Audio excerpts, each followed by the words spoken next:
Well, hello, my pack members. HACKERSAURUS here, and today, even though I had minor or actually no major delays, I am finally here to read to you the script for Jurassic World Rebirth, the movie we could have had. And not just that, today I am joined by my wonderful friend Meerkat. Hello. And since well, this is a pretty long script, and I will eventually run out of saliva. She will help me read it. Yes, So for without sure. further ado, I think we should start this. Yes. I Mm, will start. Alright, so Jurassic World Rebirth, screenplay by David Kett, based on characters created by Michael Crichton, although there aren't any. So this is the final, like, I, I think this is the final draft. It's one of the drafts. yes. I think it's the one from like apparently 16th of October 2024, so it's pretty late script. Actually, first I will blow my nose, so cover your ears. Yes. Okay. All right. Exterior jungle clearing day. Shadows move in the shifting sunlight under dense jungle canopy. A family of red-faced spider monkeys emerge from the branches, staring out at us with their haunting eyes. So basically, it's the same opening so far. Another creature Hmm. roars nearby, something far bigger, and the monkeys freeze. The trees stir, the monkeys bolt, and the bulldozer chews its way through the foliage. Ile Saint-Hubert, 226 miles east of French Guiana, 2007. Oh, this time we have a year! Last time we didn't. Yeah. Hmm. Well, in the final movie, I mean. The bull. Blech. Excuse me. The bulldozer crushes the understory with its front end and leaves a trail of fresh concrete in its wake. It's paving over the jungle to expand. Exterior village day, a man-made complex of buildings in a cleared area. There are several two-story buildings, a general store, a gas pump, all built to service a large industrial-looking lab building. One block-shaped structure with is marked geothermal, and a series of heavy-duty pipes flow in and out of it across the village and out onto into the island. Turbines roar inside. At the helipad, a helicopter with the engine logo comes in for a landing. Interior security bay day, blah blah blah blah blah. The helicopter image turns to video on the screen inside the security bay. 2,000 monitors here cover a number of areas around the island. Down in the cove, there's a Coast Guard style boat suspended on the lift. An, an open. I think I lost. A general Hang on store. just a second. An open motor court with gas pumps, a general store, mini market type place, etc. We settle on a monitor that covers a high-tech laboratory complex. The video image turns real again. Oh, I think we lost Meerkat. Interior laboratory complex day. And we're inside the creepy looking lab. We're looking through a thick glass wall into a huge clean room where technicians in hazmat suits work at rows of equipment benches. A large sign encourages the scientists working there. Creativity is king. Unleash your imagination. A worker, Williams, carries a Mac jet separation rack of DNA sample tubes to the sealed lab door. Mm, He's eating. What? Did you say something? I said, ooh. He's eating a Snickers bar, so apparently the product placement was always there. Next to a sign that says no food or drink inside cold room. At the door, he pushes a buzzer and raises a key. Another worker, DeSanto, comes to the other side of the glass from inside. She raises an identical key. Kneading his free hand, William stuffs the last bite of candy bar in his mouth, dropping the wrapper in the general direction of a wastebasket. But the wrapper misses the basket, and Williams doesn't notice as it wafts to the floor right in front of the security door. Williams puts his key in the lock, and DeSanto does the same on the other side of the glass. DeSanto holds up 3 fingers, counts them down, 2, 1, and when she makes the fizz, both workers turn keys at the same moment. You want to read the dialogue? Sure.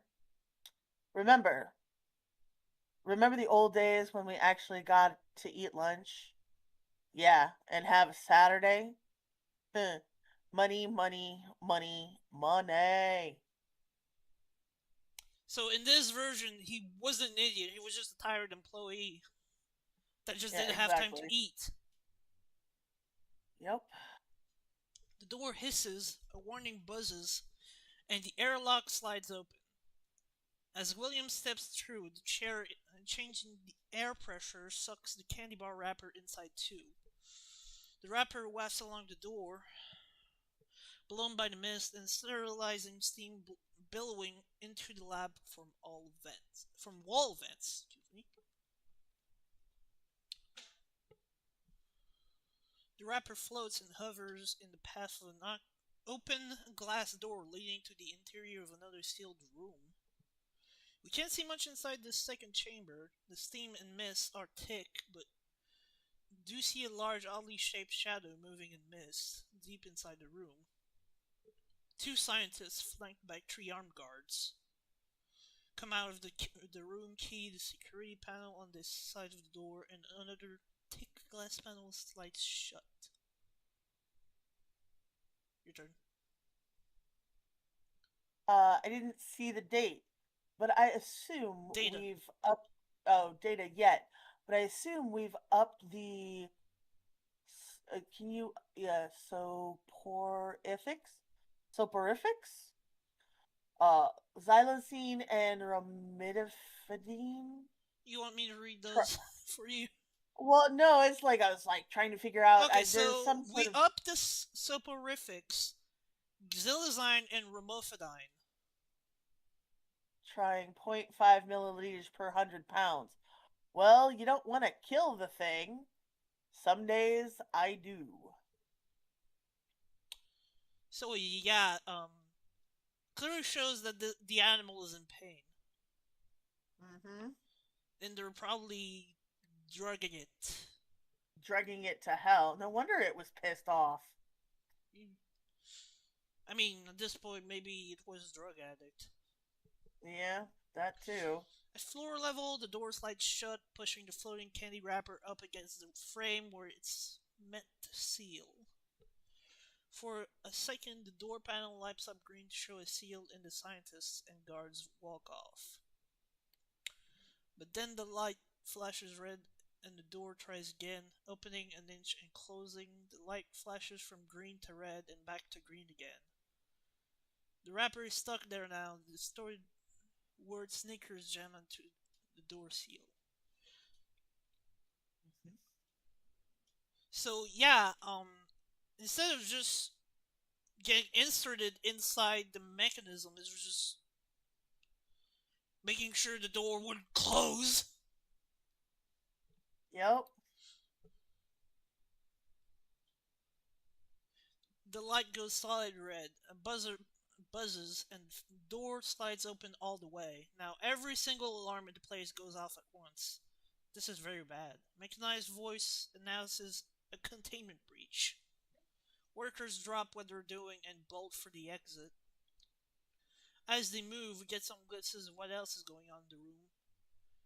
Vaguely through the mist and steam, there's a baby dino fetus that has more limbs than it should, a large misshapen dromaeosaur, same genus as a raptor but malformed, floating in the Formaldehyde tank. Okay, so remember the original trailer? Yes. Or when there was a two-headed velociraptor? Yes. Yeah, I think they used that script for that, but changed it for Mutadon later. Ah, makes sense. A tall, stuffed carcass of something big and bat-like, its inner organs exposed for study. Nearby, there is a sign on the wall: "Safety first, 9 days without injuries." Well, that's gonna Oh, that's change. promise. That's gonna change. Outside the airlock door, 8 or 9 workers barrel through the door and it slams shut behind them. But Williams, the one who loves his Snickers bar, reaches the airlock doors second too late. He Oh fumbles dear. in his pocket for his key, pounding on the door. The Santo, the second worker, now on the outside of the door, rushes over with her key to coordinate the activation. The Santo holds up 3 fingers but freezes, staring over William's shoulder. William turns around. Out of the mist, something terrible moves towards him. We can't make out the detail, but it's big. Has an oval-armed, misshapen head and moves with the sideways shuffle of a stray. Whatever that means. Williams turns back around, pounding on the glass, shouting and begging for the Santo to put in her key. But the Santo can't and doesn't. She lowers her hand, closes her eyes, and turns the other way. Ooh. Inside the cold room, the stream and steam swirl. There is a horrible roaring, screaming, gungling, and crushing. The Eh? alarm become deafening. The sound of a big city bursts in, and we go to exterior New York City street day. So in this version, we didn't see the D-Rex at all. No, we didn't. Or you don't see it in the beginning anyway. Like, we get glimpses, but it's not shown, which honestly I liked. It keeps the mystery. Yeah, it does keep the mystery a whole lot better. And I like the transition of, like, yeah, there's screams. Your alarm, like, the alarms turns into city noises. Yeah, I do kind of like that. You wanna read the next, and I'll do the Okay, voices this time? sure. Exterior New York City street day. Massive traffic jam. Something is blocking one of the major bridges in and out of Manhattan. Horns honk, people yell. Present day. We drift down past another sign. This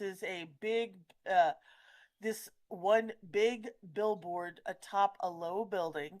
It shows dinosaurs in the wild, but now a familiar sight. By now a But these dinos, familiar. But these dinos are wearing cheery 3D glasses. cheesy.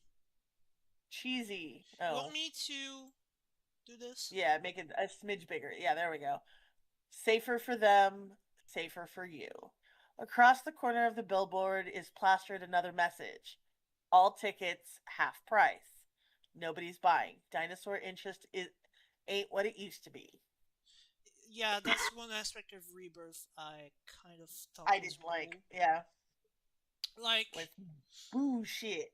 like, okay, I'm gonna have to pause this and then we'll pick back up. But a rewrite idea that I've had is that why the dinosaur interest has waned is because there's been a virus that's been transmitted Mm-hmm. from dinosaur to man, which means people don't like dinosaurs anymore because, well, they cause a lot of death. Not just from Yeah, people eating, but from viruses, which explains why in the museum later down the line there's nobody. yeah. And Okay, that interior. specific virus is the cure they're trying to get. Ah, Martin Krebs. Is that Krebs? Uh, Yeah, it's the bad guy. oh, it's the bad. Shit, you. Martin Krebs, 40-ish, sober and dead-eyed, waits impatiently behind the wheel of his car. His radio plays a traffic report. Traffic's reporter off screen. Traffic's being rerouted both north and south of the Manhattan Bridge, which is now closed at both ends. Motorists can expect at least a 3-hour delay into or out of Manhattan. Oh, jeez. Krebs, frustrated, gets out of his car and looks ahead. On the street, we rise up behind him to see a crush of cars ahead, and the cause of all the mayhem. An enormous dinosaur is sprawled in front of the bridge. The traffic report goes on from Krebs's radio. The cause of the jam is none other than Bronto Billy, thought to be the last surviving sauropod in North America. Sadly, Billy seems to be breathing his last in the middle of a morning rush hour. Sad. The prone, wheezing dinosaur is a sad and incongruous sight, but to most of the New Yorkers stuck here, it's just irritating. They yell at road workers, cops, and each other. Krebs gets back in his car. Interior car day. Snaps off radio and slams his door, grumbling. Rest in peace already and get the hell out of the way. A voice comes from the back seat. Damn, that's cold. Krebs nearly jumps out of his skin. He turns. Sora Bennett, mid-30s, wow, is now in the back of seat of his car and wasn't 5 seconds ago. Just a question. Is it like Scarlett Johansson in her like 40s, 50s? Something like, yeah, well, she's in her you know what? I don't know. How old? Actually, let me Google that. Yeah, that's exactly what I was. Scarlett Johansson age 41 years. And so, yeah.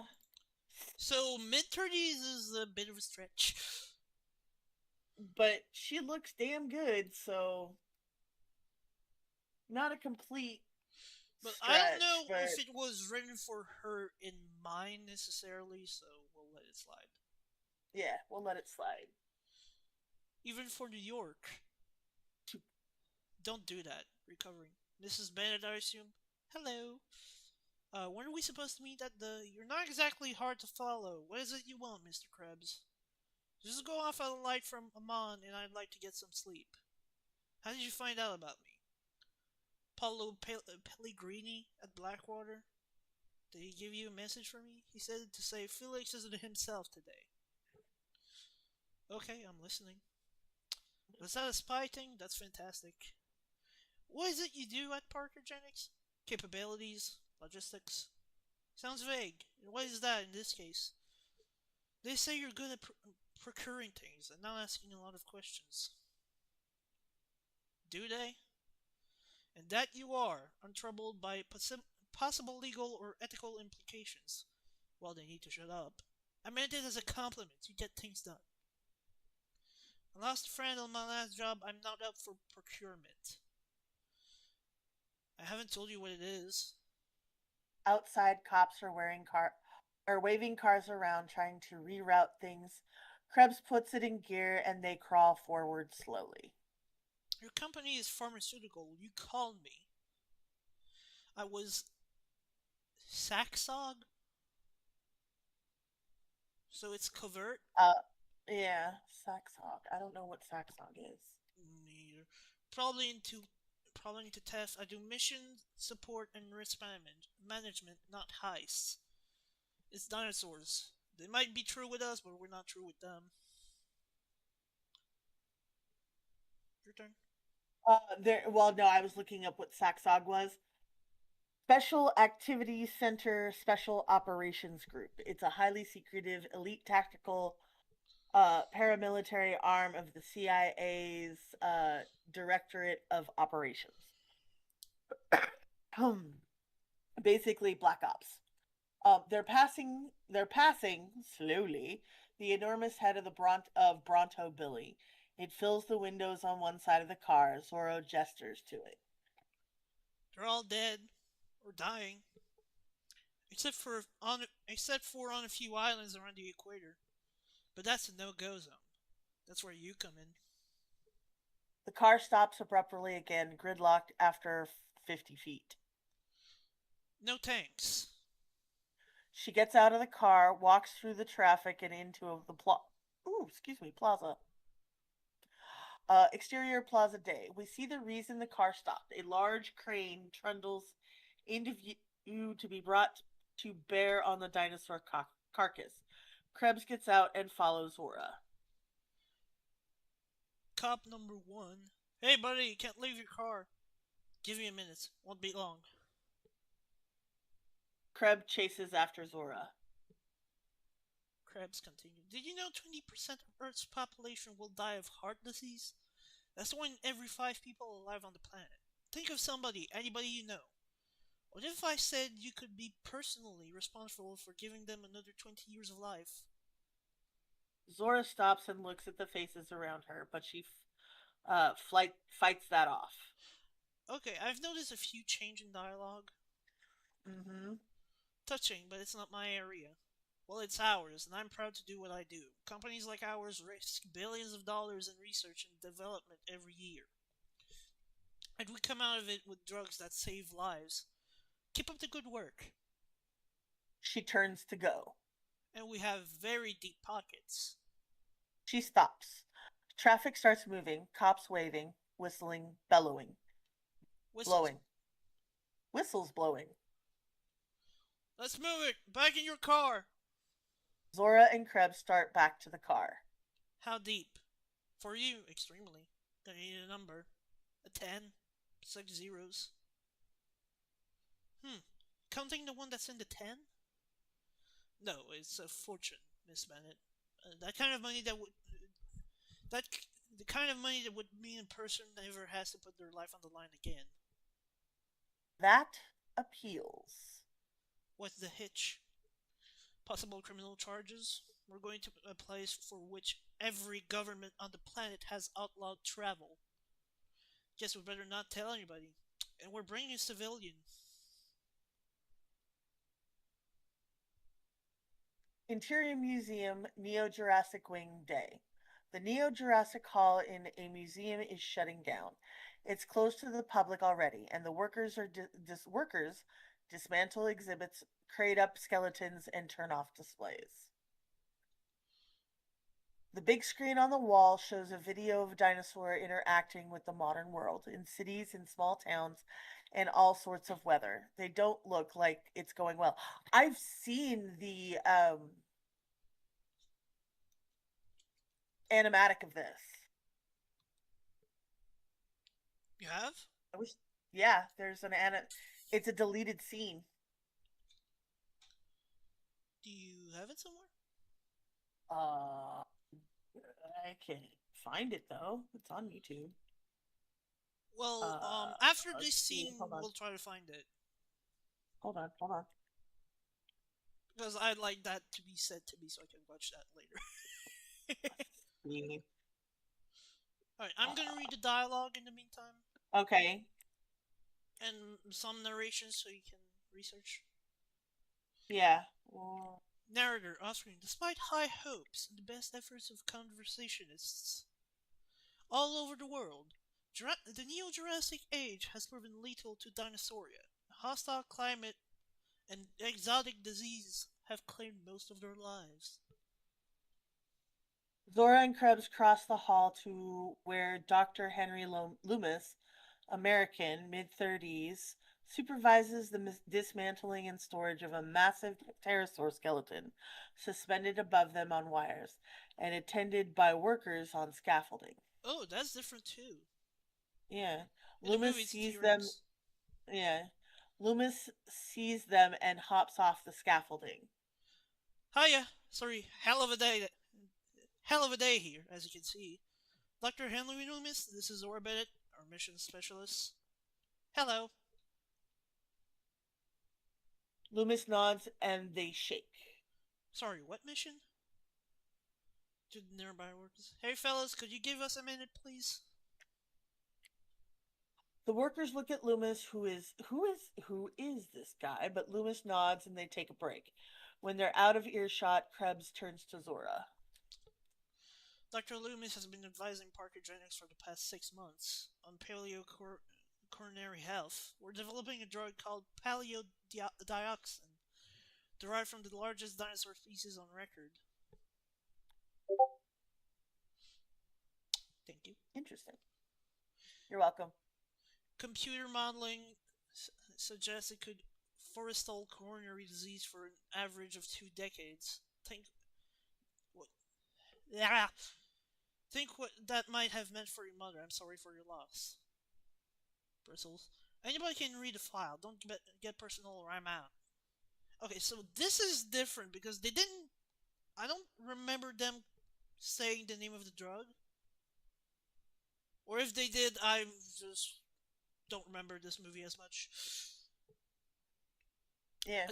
I didn't mean to overstep. This research is crucial, and the problem is we can't get to trials. We've been unable to synthesize complete DNA from the species we need, and fossilized ember has been mined into extinction. That too. That wasn't there. Loomis to Zora. The species must be a true colossus. The biggest animals across 3 categories: seagoing, land-based, and avian. Why only the biggest?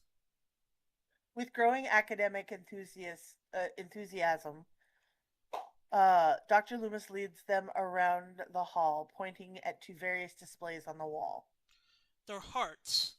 The bigger they were, the bigger their corny muscles, and they lived the longest, over 100 years for some Cretaceous era sauropods, and projected up to 200 after modern genetic enhancements. He reaches a large display marked Age of the Colossus. Huge wall screens show images of 3 massive species he described: one in the sea, one on land, one avian. Of the list sent to me to work with, I'll restart. Of the list you sent me to work with, these are the largest animals and have the most wildly varied genetic structures. Pointed them out. Mosasaurus, Titanosaurus. He points above them to the pterosaur skeleton with a 30-foot wingspan. And Quetzalcoatlus, the largest pterosaur. Each of them had an average lifespan of well over a century, even before DNA refinement. A drug that prevents heart disease will be the biggest medical breakthrough in centuries. And be worth billions, right?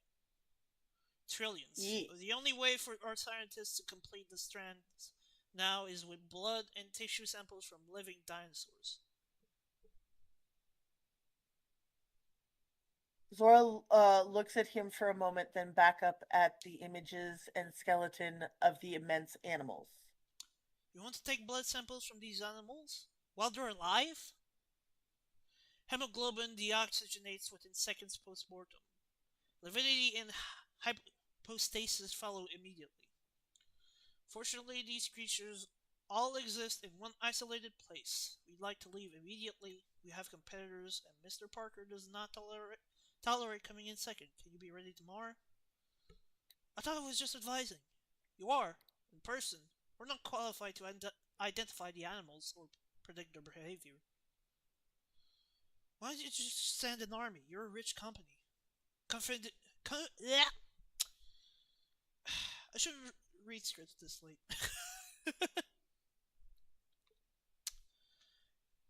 Confidentiality. The fewer people who know, the better.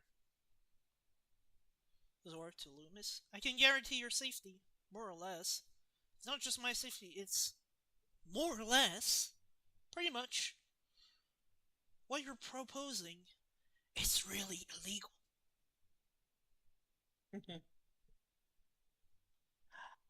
They're now in front of a video exhibit called Dinosauria: The First Extinction. It shows the Chicxulub Impactor, a comet hitting the Earth 65 million years ago, pretty much on loop. Tell him about the zeros. That won't work with him. What are you talking about? Kreb turns back to Loomis, trying another tack. Have you ever seen a dinosaur in the wild? Not in the theme park when you were a kid. not watching some poor creature wander around lost in a city, but in its actual habitat. Because if you haven't seen that, you're just a guy who goes to zoos. Ouch. That's a good one. Loomis thinks. He looks around the empty exhibit hall. We sold a dozen tickets all last week. 5 years ago, you'd wait in line for hours. If you could even get in. Nobody cares about these animals anymore. Zora trying for earnest. I care. Look at her. What? That wasn't really believable. Yeah, you didn't sell it. I don't need selling, I just need a minute. He unwraps some mint. His hands are shaking. Sure, that's. Take all the time you need. It's not like your whole life has led up to this moment or anything. Wow.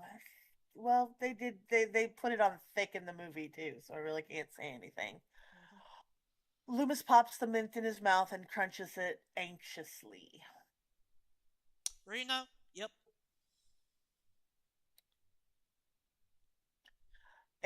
Exterior You open want me sea to do day. this? You want me to do the And dialogue? we'll swip. And I'll do dialogue. Sure. Exterior open sea day. We soar over the intense blue water of the South Atlantic. We race towards a port town, its waterfront lined with wooden Dutch colonial buildings centuries old.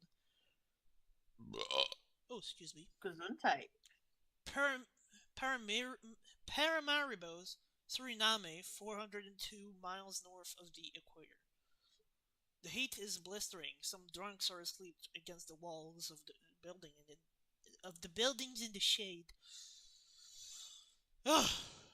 Fishing boats dump the day's catch on the dock. One net disgorges the enormous, misshapen tail of a creature we haven't seen before. Another reminder we live in a different world. We pass over the masts of the boats moored at the shoreline towards Van Disks, Arundar Bar Hotel on the waterfront. Zora Krebs and Dr. Loomis approach the bar. Interior Van Dish. I'm just gonna say Van. They. Yeah. It's hot inside Van. The kind of heat where you sweat right through your hat. The stuffed bodies of various prehistoric sea creatures adorn the walls.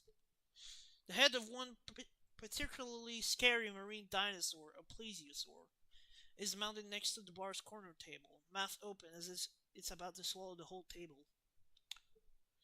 Duncan Kincaid, mid-50s, sits under it. Kincaid doesn't so much sit at the quarter table as preside over it, fussed over by a waiter who brings them Bloody Mary, possibly not his first. The trio approach even before they get to the table. I'm sorry. I thought it over, and I can't do it. I'd like to, just as a favor to Zora, but I can't. They sit. Krebs is outraged. What? We already agreed on the phone. You named a price. It isn't that. I just can't do it. Too much of a risk to my boat. 30 meter Austral fast patrol, and she's not paid off. To Zora. What the hell is this? He's your guy. Kincaid notices Dr. Loomis, who is deeply flushed already. You look heat sick, mate. Try a little white rum. It's the only thing down here. To the waiter. Or I think he uh just does more with his hand, I guess. a shook. Bring a picture of the yellow birds for my friend here. No thanks. I'm fine. Kincaid sizes him up, then shouts to the waiter again. Make that a Mary Pickford. Is he serious? Is he a serious person? Serious? Yes. We spent 10 years in Marsoc together. Duncan is best, or we wouldn't be here. Best at what? Larceny? Moving things and people into and out of places they shouldn't go. The trouble is, I just can't do it this time, Z. I'm sorry. I'm afraid that's final. The waiter returns and sets glass of, of a large glass of pink in front of Dr. Loomis. Loomis sniffs it. Well, this is just a hell of a setback, Duncan. You promised me. We're screwed now. She turns to Krebs, who is flustered. I'm sorry. I hate to see this all fall apart on you, as she has an idea. I'll tell you what, why don't you make some sort of good faith gesture? Maybe, and I'm just spitballing here, maybe if you double the number you and I discussed, I could take care of Duncan and his crew out of my end. Krebs looks from her to Kincaid. Oh. I see. Very nice. You two work this up on the phone? Hey, I'm just trying to help you out. I don't have to sit here and be insulted. Oh, for God's sakes, fine. Agreed. Great. Kincaid sits back down, immediately all business as he always planned to be. Well, loop up towards Barbados first to get around the government patrols. But there aren't that many anymore. Why not? Because no one's dumb enough to go where we're going. Next to them, Loomis is halfway through his Mary Pigford. To Kincaid. You're right. This is delicious. Zoe moves the glass away from him. Till it kicks you in the balls. He was enjoying that. Can we get underway now? Whiny ass bitch. Zora sees someone just entering the bar. Bobby, over here. They turn. Bobby Atwater, 40-ish, well-muscled and sharp-eyed, comes to the table. Bobby Atwater. He'll help with the team security. You missed a line. Oh, I did? Oh, Z, how you been? She jumps up and throws her arms around him, and he bears hugs her right off her feet. Bobby Atwater. He'll help with team security. I didn't agree to any more people. What do you need him for? To make sure you don't end up in one of these. He gestures, and Krebs looks around. He realizes, perhaps for the first time, that he is sitting almost in the middle of a gigantic prehistoric plesiosaur mouth. A live one. Loomis takes a gulp of his Mary Pickford. Is there anything else? Look, I've been thinking about it, and I just can't do it. I'd like to, as a favor to, we already ran it. Oh, cool. When do we leave? Krebs sighs. You want to do this and I do the lines this time? Okay. Exterior open sea day. The Essex, a 30-meter aluminum alloy fast patrol craft, knifes through the azure seas off the coast of Suriname, headed south. 188 miles to Ecuador, bearing south by southwest. The Essex, a sharp-keeled mouth monohull with an open deck fore and aft, can be captained from either an enclosed or flying bridge. Exterior Essex aft deck day. Up top, Nina and a Leclerc. live Leclerc,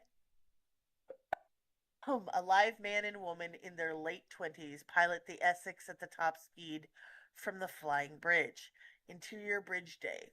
The group readies their equipment. Kincaid, Krebs, and Zora are on one side of the navigation table on the open deck, a large ocean map displayed on the tabletop.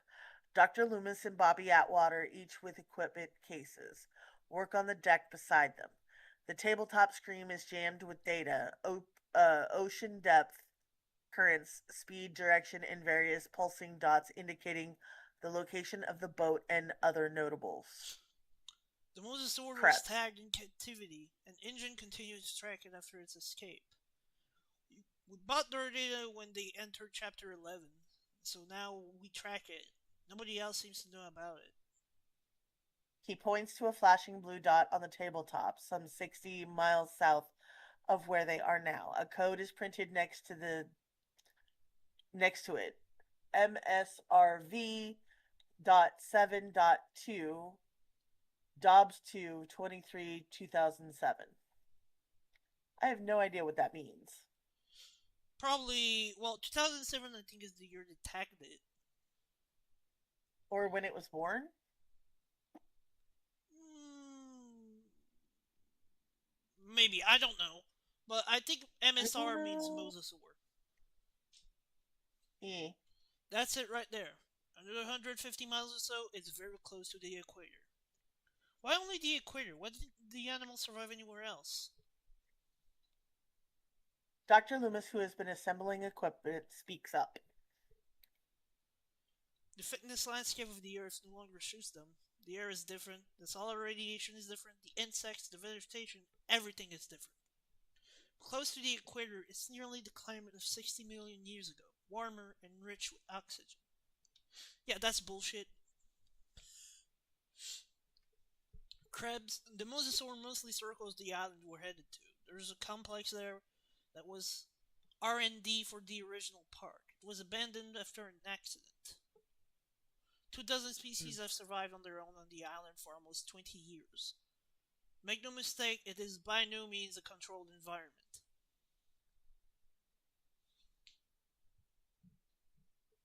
Your cat?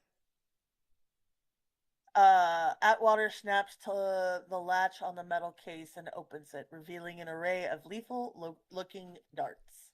We'll be okay. What are those? Neurotoxins?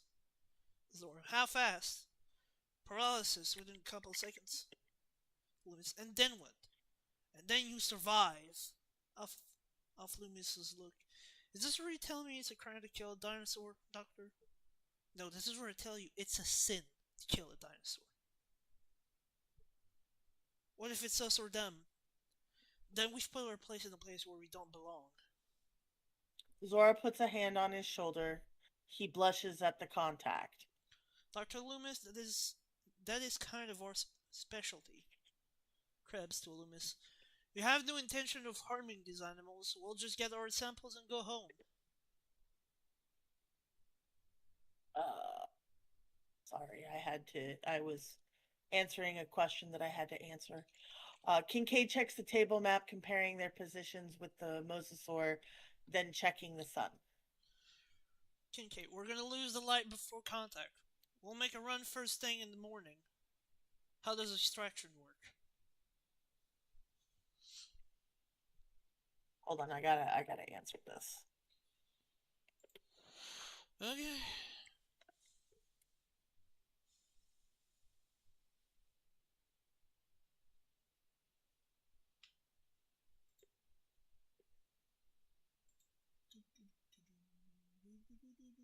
Sorry.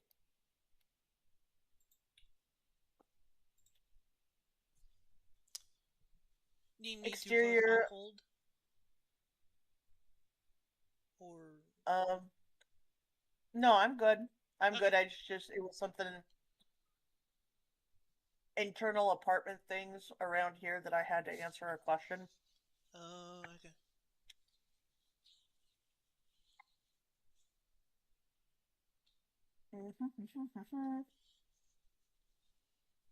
And then somebody shoved something in my mouth. So, dinner. Um, Exit for deck day. Loomis puts a piece of the equipment on the table. It's a long red tube with flanges on each end and a thick retractable needle point that delivers into a plexiglass payload tube. Excuse me, got distracted by something. Pulse syringe cutting head. Pulse syringe cutting head can get through any hide. The spear tip is micro pressure with a detachable simple cone.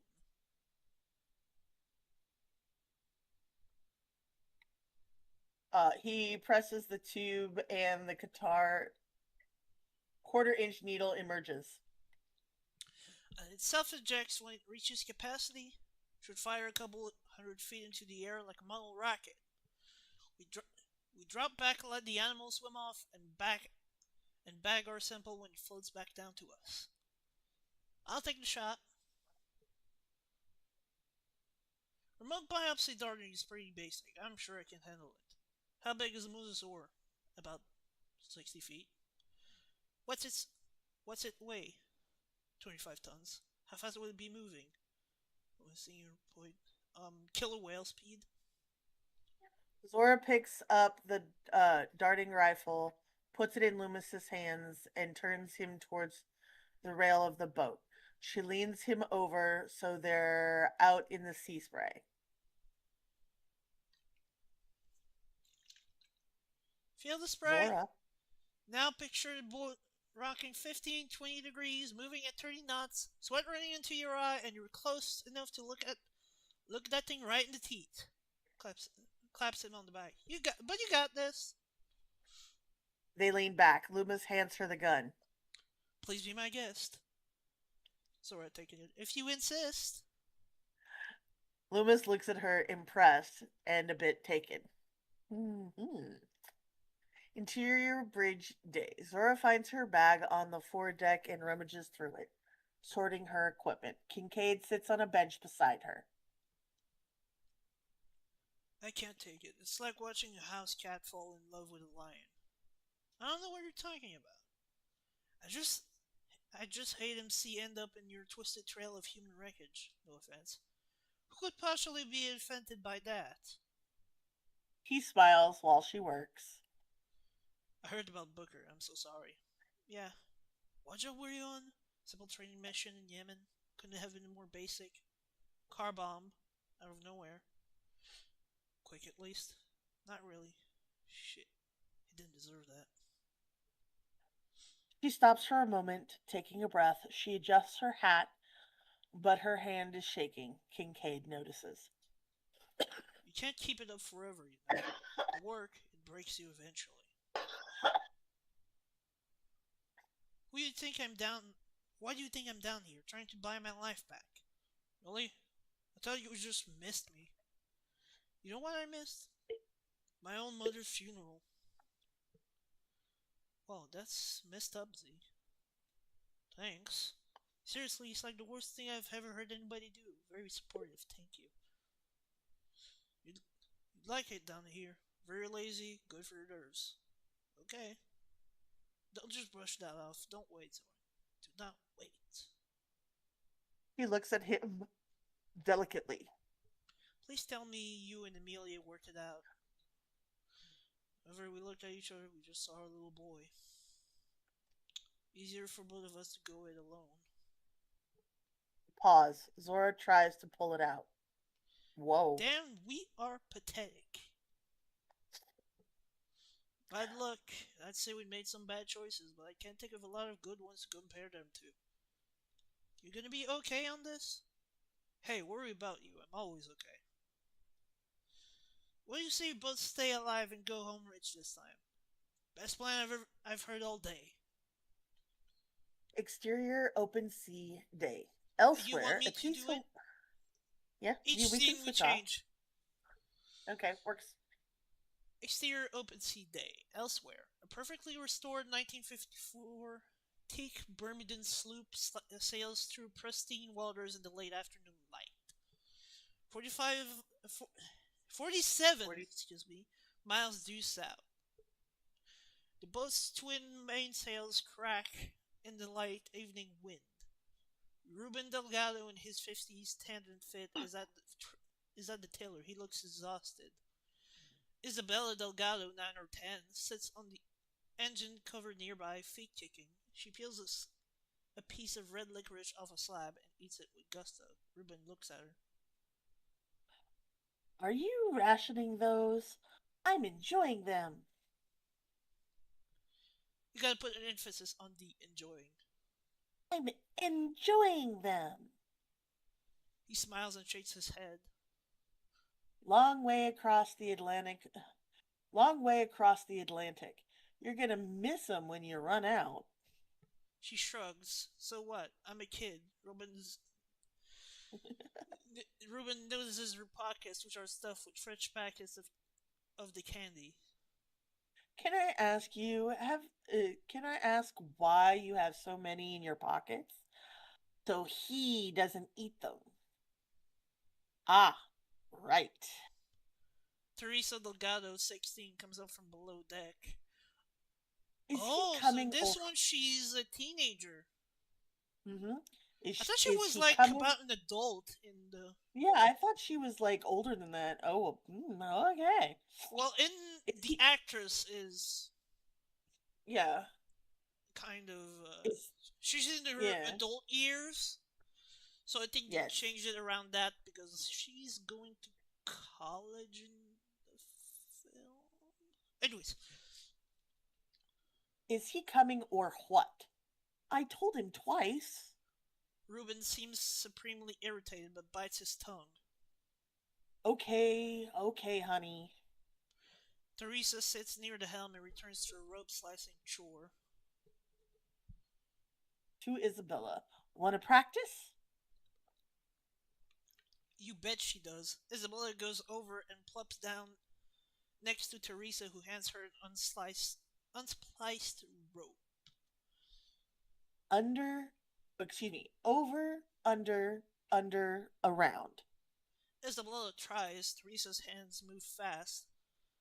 Practice wiring and tapping off 8 each sections, twinning them together and moving onto the next. Isabella's pretty good too. Ruben watches them admiring. Teresa senses them watching and smiles back. When did I teach you that? I think I was 6. I was 4. Keep wrapping and splicing without even looking. You guys ever wish you had a boring dad? But we do. You mean like more boring? A young man comes up from below decks. Xavier Dobbs, oh no, not him, is 17, shirtless. It looks like he was just awakened from coma. Also, his stomach itches. Oh, that's the whole, itching his stomach. What's up? 8 o'clock. It's your watch. Oh, yeah, I was asleep. Looks like it. Well, you're up, literally, on deck. No response. You've got tiller. Sorry, my cup is kind of leaking. I'm gonna take a second Whoops. because I kind of tilted it.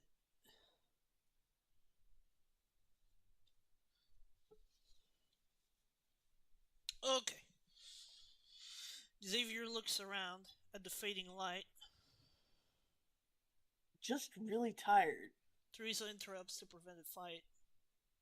I'll take his shift. No, we've been through this. You need sleep. I need sleep. It's your shift, Xavier. Isabella watches the conflict eagerly, the way a youngest does.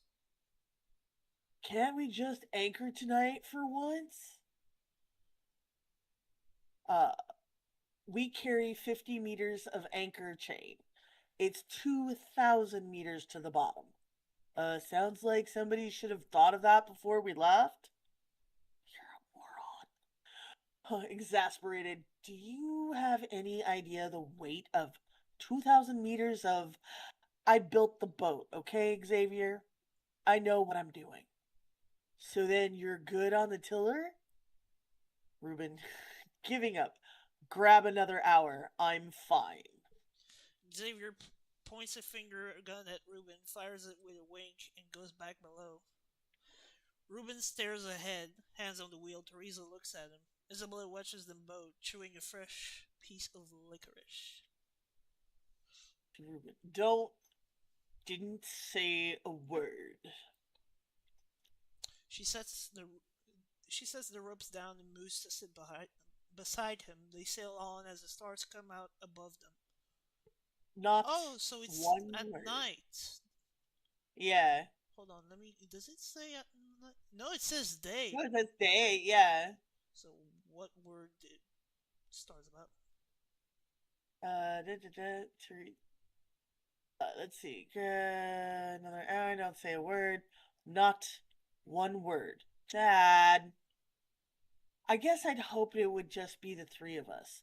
One last hurrah. The last few years haven't been easy. You and me. I didn't want to leave it like that when you go. I'm going to NYU, not Mongolia. I know, it's fine, it's fine. I just want you and Mom to be okay.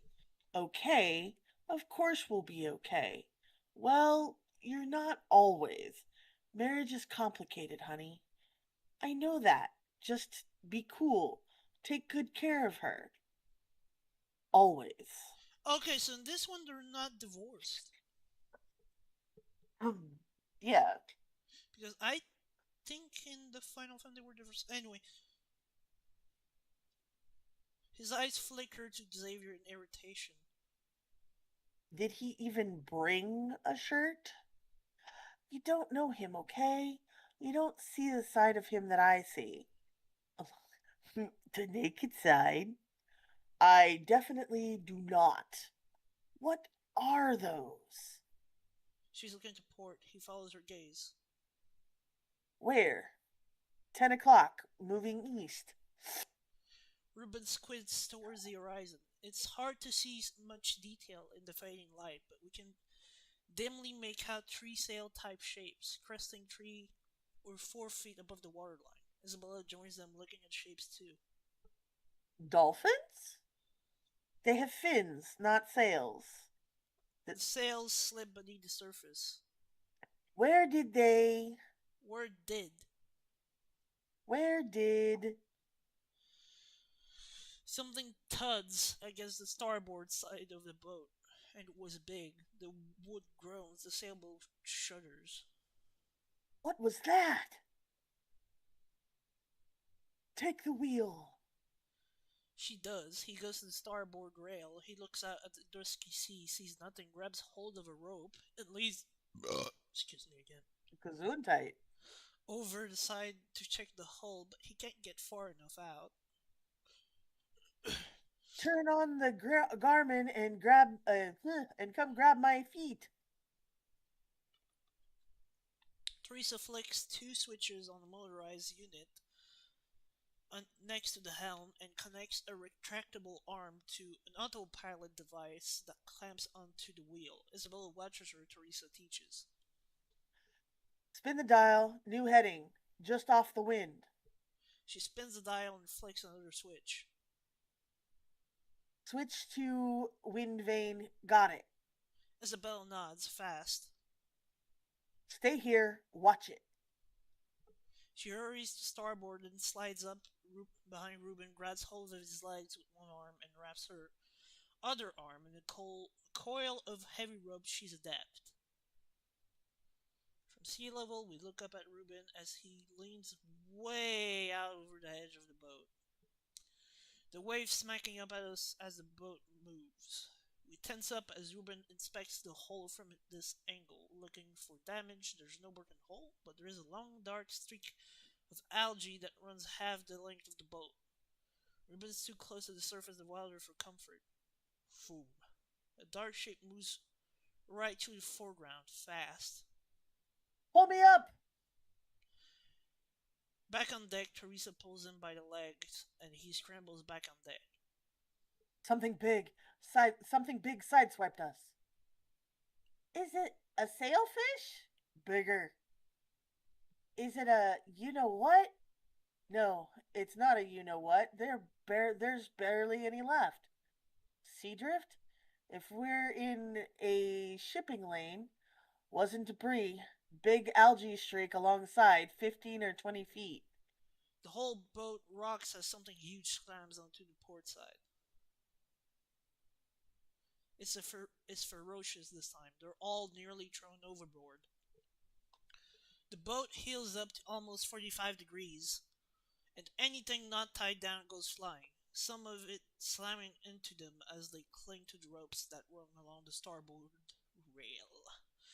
At the wheel, the tiller autopilot buzzes and tries to correct, but the boat's knocked all the way across the wind and the Garmin overcorrects, making the situation worse. Isabella screams, sails snap, and the boom flies as the sloop jibes without warning. Jibs. It's supposed to be jibs. Yeah, it's supposed to be jibs. Throwing it up to an even sharper heel. We We go with the boat as it heels all the way up to 90 degrees, tipping fully onto its side and sending Teresa and Isabella flying into the water. The Oh sails no. slap fast against the ocean surface and immediately start puddling with seawater. Dad, hang on to something. I got you. I got you. The girls are down at water level, hanging on tight. Reuben looks up to the hatchway that leads below decks. Xavier. With Superman effort, Reuben climbs the now vertical decking and pulls at the cabin door, but it's wrenched shut. Rick shut. Inside the cabin, Xavier's on the other side of the door, fighting to open it, but the cabin's half full of water and more is pouring in. On deck, Reuben smashes a small cabinet open and takes an emergency kits from inside it, shouting at Xavier. Let it fill, and then you can open the door. In the cabin, Xavier stops pulling and waits, freaking out as the cabin fills with water. Reuben's voice comes from the other side. The radio. Get the emergency radio in the case. Not chase, case. Xavier looks around panicking. His eyes fall on a red case mounted on the wall, but the cabin is nearly half full of water now. He has to take a deep breath, maybe his last for a while. Then at sea level, the sails pucker fill with ocean water and the boat continues to rotate toward Turtle. Reuben loses his That grip means and is flung from tilting from the tilting deck just as the cabin door whooshes open, kicked from inside by Xavier, who leaps from the turtling boat. On the that means water, when the boat turns completely over like that, that's called turtling. oh, okay. We see Reuben from below as he's thrown into the sea, and we watch in slow motion horror as the boat turns all the way turtle. Its water-filled Mm-hmm. sails pulling it completely over till its mast is pointing straight towards the ocean bottom. Reuben is almost pushed down by the sails deeper into the water. Above the surface, Teresa and Isabella half climb, half pull each other up onto the hull of the turtle boat, breathing hard. Dad, Dad, Xavier. Reuben pops up on the starboard side of the boat, gulping air. A moment later, Xavier pops up on the port side. He raises an arm, slamming something down on the overturned hull of the boat. It's the emergency marine radio. The girls help them both on board and they huddle together, all catching their breath in shock but alive. A moment later, a massive black shape crests the surface, maybe 20 feet away, and moves past them fast. It takes a while, but because the mosasaur is at least 60 feet long. They stare wide-eyed until the mosasaur slips back below the surface and is gone. They look at each other, then out a lowering night, they're on the verge of panic, scared, silent. Xavier hands the radio to Reuben. Reuben puts a hand on his shoulder. Good job. He checks the radio, he twists the dial on its top, and the radio winks to life. Alright, your turn. Let me finish what's in my mouth. What are you eating? Mmm. Basically, chicken and rice. Ooh, that's nice. Teriyaki chicken and rice. We got 5 viewers, including me. Yay! People! Yay! Welcome in, welcome in. Alright, are you ready to... Okay, yep. Exit. Aft deck night. Nearby, the night is peaceful and magnificent. Zora sits on the rear deck of the Essex as it cuts through the calm waters. She stares out at the sea. She seems forlorn, or maybe she just doesn't get many moments of peace. In fact, she seems emotional. We watch her face for a long moment, and yes, there are tears in her eyes. Am I interrupting?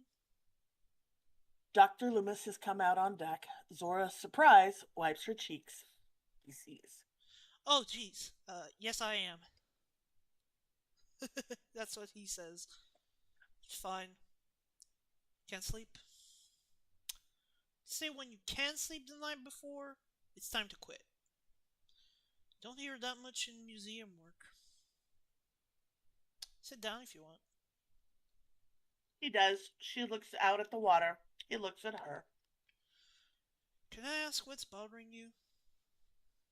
She turns, surprised. Most people wouldn't. Sorry, too nosy? She thinks about it. What the hell? A little PTSD, maybe. Probably you should have taken more time off after my last job. What are you, like a mercenary? Situational security and reaction. So mercenary. She smiles and changes the subject. Why are you on this boat? You didn't even ask about payment. Curiosity, wonder. You. The money. The money, honey. Right, sure. Carefully, but what if it wasn't for money? What if there was a better reason? Have to be several millions better reasons that I could spend. He smiles, but he was serious. Like what reason? I don't know, the good of humanity? Sounds expensive. He thinks about that. Yeah, easy for me to say, I guess. I've been through the kind of stuff you've been through. Which is what exactly? Peril, sacrifice, risking it all for others. She looks at him. She appreciates that. There's sacrifice in what you do. There's no other way to dedicate yourself to something. Sure, but it's different. How so? Well, nature and dinosaurs are my passion. It's not what I do, it's who I am. But I've never been shot at. He smiles and she gets up. There's always time. Good night, Doctor. Good night. She goes below. You want to keep reading since this was a small scene? Sure. You mean keep reading dialogue? No, I'm reading the, Because since this was a small scene, I'm not ready to switch back to narration. Okay. Okay. Omitted. Exterior open sea, dawn. The rising sun peaks over the horizon as the Essex speeds south. Interior bridge day. On the bridge, the lights on the radio set up blink. The radio crackles at an extremely low volume. Just barely we hear a familiar voice on it. It's Ruben Delgado. Mayday, mayday, mayday. This is the Mariposa. Last known position 2430 degrees north and 7456 degrees west. We are sinking. Just after Ruben's faint voice stops, Kincaid comes onto the bridge. He No, it was it finds too. You're right. comes into the bridge. He finds Leclerc, the crew member, Leclerc. asleep at the wheel. Leclerc. The crew member asleep at the wheel. His chin is down on his chest. Kincaid doesn't like it, but he checks course, heading, and geolocation, and everything's to be in order. On the console, Nestor de Leclerc is a small Lego T-Rex stuck there with Velcro on its feet. That's hilarious. Kincaid picks it up, holds it about 5 feet off the ground, and drops it. It smashes on the floor. Leclerc sits up sharply, both hands on the wheel. Je t'ai réveillé. Sure, you were just Sure. resting your eyes. He turns the coffee pot and pours a cup. What's our distant target? Leclerc checks the nav screen. 42 kilomètres. Everybody knows Everybody you speak knows. English. You're just very stubborn. Leclerc gives him a Gaelic shrug. Kincaid takes his coffee and leaves the bridge. A second after he's out the door, we again, very faintly, hear Ruben's voice coming on the radio. You wanna know what he said? Like in French? 42 kilometers? 42 kilometers, and previously he said, I was awake. Mm-hmm. I was awake. We are a 45-foot sloop turned turtle. White hull, 3 adults and 1 child aboard. 3 adults, my ass. Hmm. Outside, Kincaid stops listening. Did he hear something? He decides he didn't, starts to leave, passes out of view, and comes right back to double check. He goes to the radio looking down at it, but it's silent now. He checks the setting and adjusts one of them. Volume set way too low. Keep it up there. Keep it up here. Aye aye. Radio integrity's on the checklist. He turns to leave satisfied when he's almost out the door. Ruben's full, loud voice comes from the radio. Mayday, mayday, mayday. This is the Mariposa. We are sinking last known location.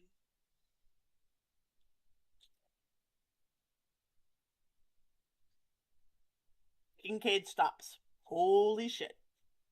Alright, now I'm gonna do narrator. Okay.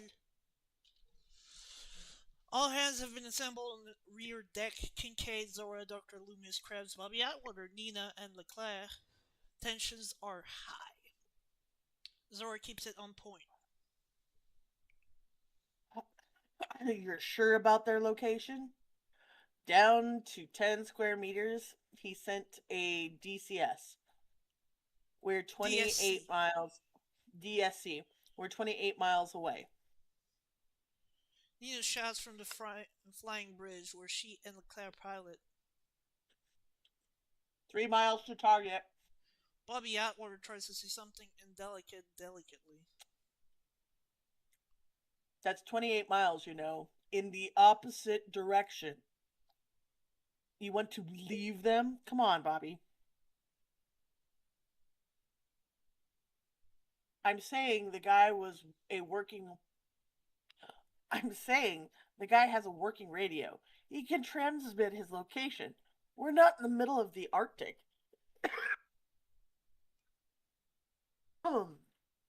Well, that is true. It's not like they're going to freeze to death. And help is not days away. There's probably a Coast Guard or Navy ship on its way already. You don't know that. Nina shouts from the bridge again. 2 miles. We are 3 minutes from that mosasaur, which, may I remind you, is what we came here for. The mosasaur's tagged. We found it once, we can find it again. Ooh, excuse me. Maybe. We're talking about tens of millions of dollars, and all they need to do is float around for another couple of hours. Nina at the railing with pair of binoculars shouts. I've got visuals. They race over and That's she me. hands the binoculars. Oh, sorry. They race over and she hands the binoculars to Kincaid, who immediately hands them to Dr. Loomis. Loomis lifts them, and through the binoculars, we see a massive disturbance in the water near the surface, as big as large as a whale, but different. On deck, Loomis shouts half cry, half laugh of wonder. That's it. Oh my god. That's it. Actually it. I have to agree with Mr. Atwater. The mosasaur first, right? Kincaid, who has been watching the debate in silence, makes up his mind. He then shouts up to the flying bridge. Leclerc, new course, 2433 degrees north, 7456 west. We flank speed. We are search and rescue now. Leclerc immediately repeats, shouting back as he cranks the wheel hard, turning the boat in a steep 180. You need me to read that? Yes, please, because it's in French. 24-33 noir, 24-56 ouest. 74-56 ouest. Vitesse de flanc. Nina turns and hurdles up the ladder to the bridge. Oops, sorry. Yours. It's fine, it's fine. Search and rescue, aye aye. As the boat roars off in the other direction, Krebs confronts Kincaid. It's my charter. It's my boat. He bounds up the stairs to the bridge. Loomis catches a glimpse of the mosasaurus through the binoculars as it disappears back into the sea. I'm gonna take an opportunity to take a bathroom break. Good idea. I can finish eating. We'll go. We'll be back, folks.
Whoops, sorry there, wrong thing. Alright, we're back. Hey, We're we're back. We're bad. Alright, We I'm were gonna do the narration. about. Okay.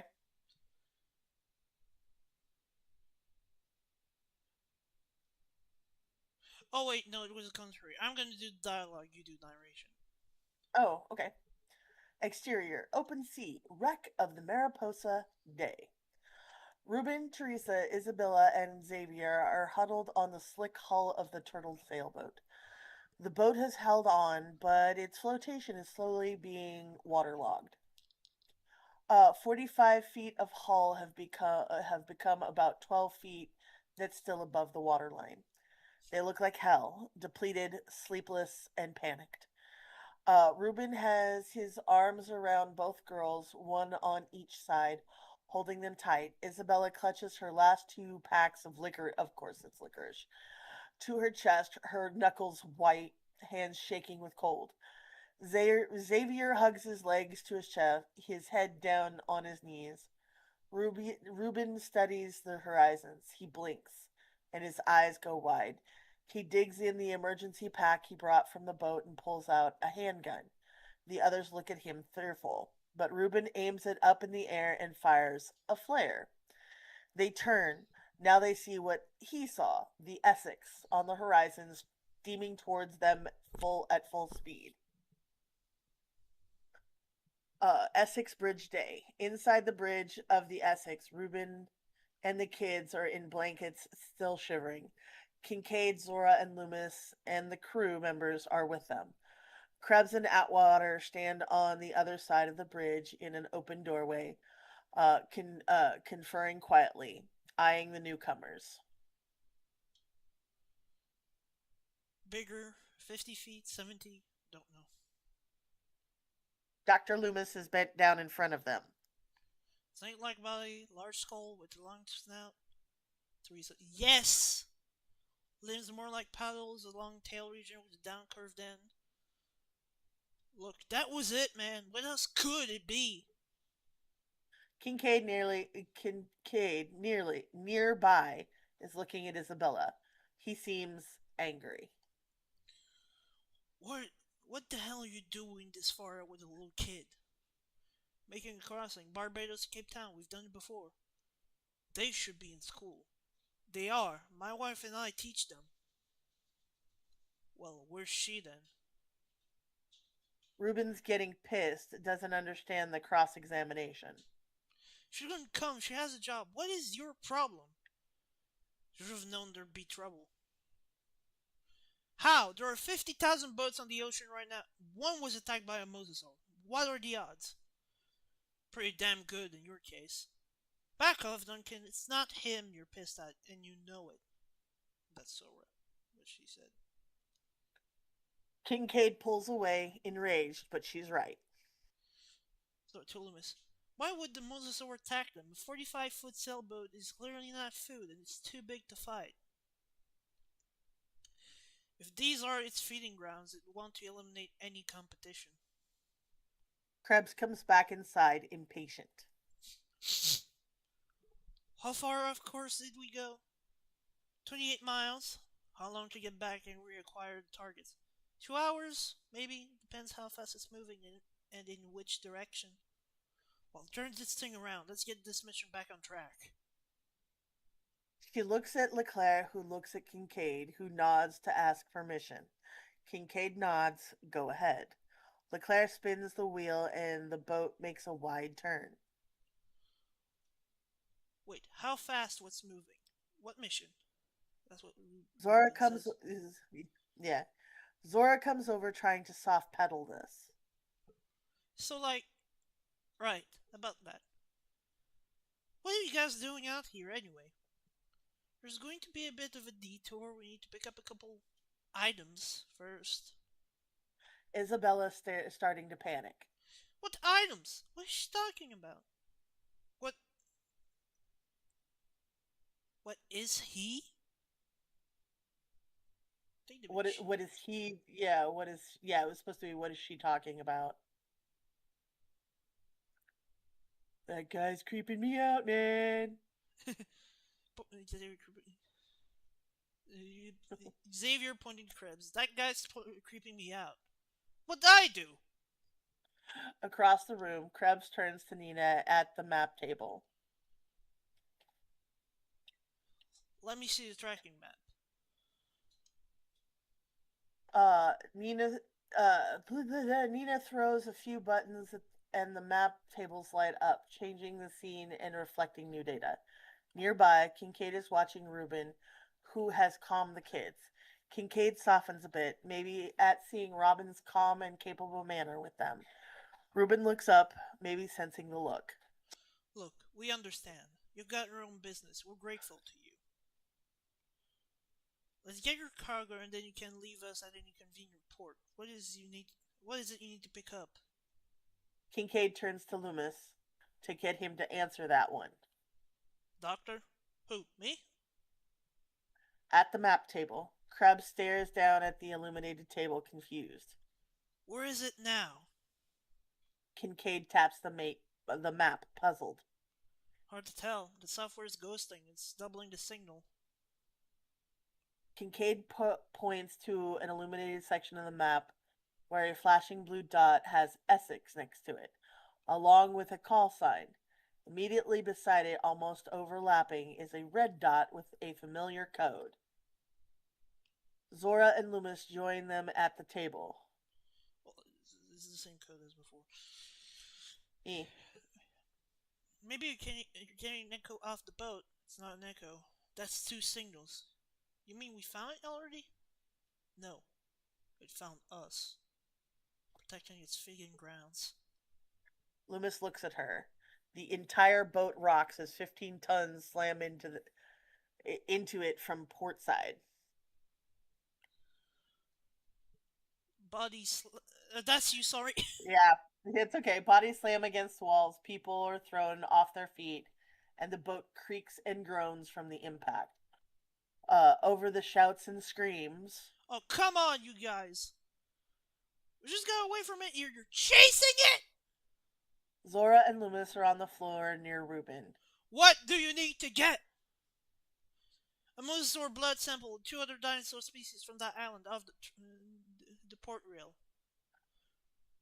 They're all saying, what? What? Real quick, in and out. Real quick, in and out. Isabella is starting to really lose it. I hate dinosaurs. They're huge and scary. Water. You can stay on the boat if you feel safer. And people, sometimes they kill people. I do not feel safe on this boat. That's the There's a village complex on the island. Geothermal power that still works. It's like it cools automatically to keep it in repair. We'll go ashore and you can wait there. Are you all nuts? That's the reason. The village ruined. Are they? I don't know, honey. No. Maybe. Of Kincaid. That guy is for sure. Reuben and Zora. Maybe not her.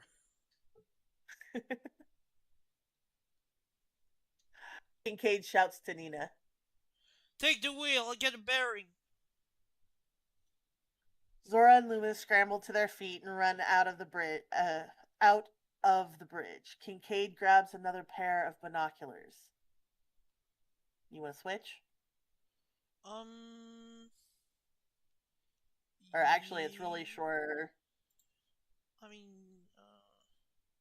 your decision. What do you want to do? I don't mind. I don't mind narrating.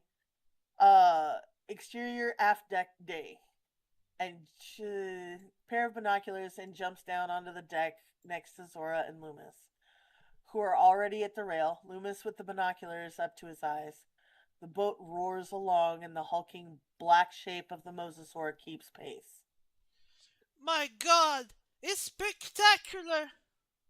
Through the binoculars, we see the gigantic mosasaur, its 12-foot snout cresting the waves in a massive snarl as it scoops for fish or maybe just shows its teeth to the boat that's invaded its territory.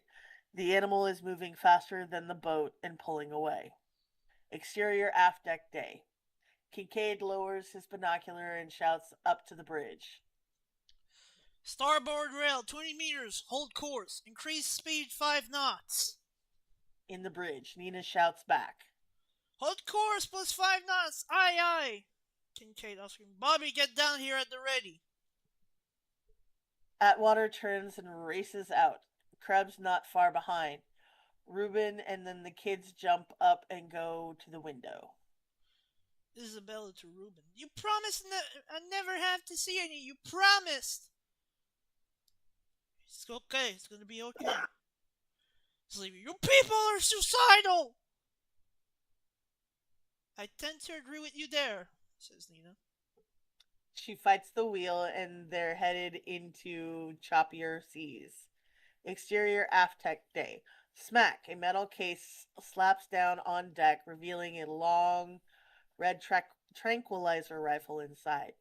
Dr. Loomis starts assembling it, shouting over the roar of the engines to Zora as he snaps the pieces together. It's fast. Flick here, here, and here till you hear gases and the pressure hits 30 to 40 psi. 30 to 40, got it. Loomis grabs one of the 6 pressurized biopsy darts and screws it into the end of the weapon. You got one shot with each, and you must be closer than 10 meters. The most has got 4 inches of height to penetrate. Zora shouts to Kincaid, 10 meters, you hear that? I got you. He takes off and climbs the double external ladder towards the flying bridge, which is exposed to the topmost deck of the ship. Kincaid, Nina, switch the helm to flying bridge on my order. On your order! Down below, Krebs has come to the rail where he can see the mosasaur moving farther away from the boat. Krebs, you're losing her! Interior bridge day. Bobby Atwater opens his case of equipment, this one with lethal weapons inside. Exterior flying deck day.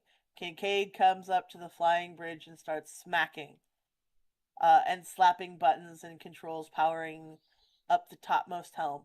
He looks over and sees the animal further off starboard bow. It's magnificent and momentarily takes his breath away. 10 degrees to starboard, 5 more knots. Interior bridge day. On the lower bridge, Nina shouts back. 10 and 5, aye aye. Exterior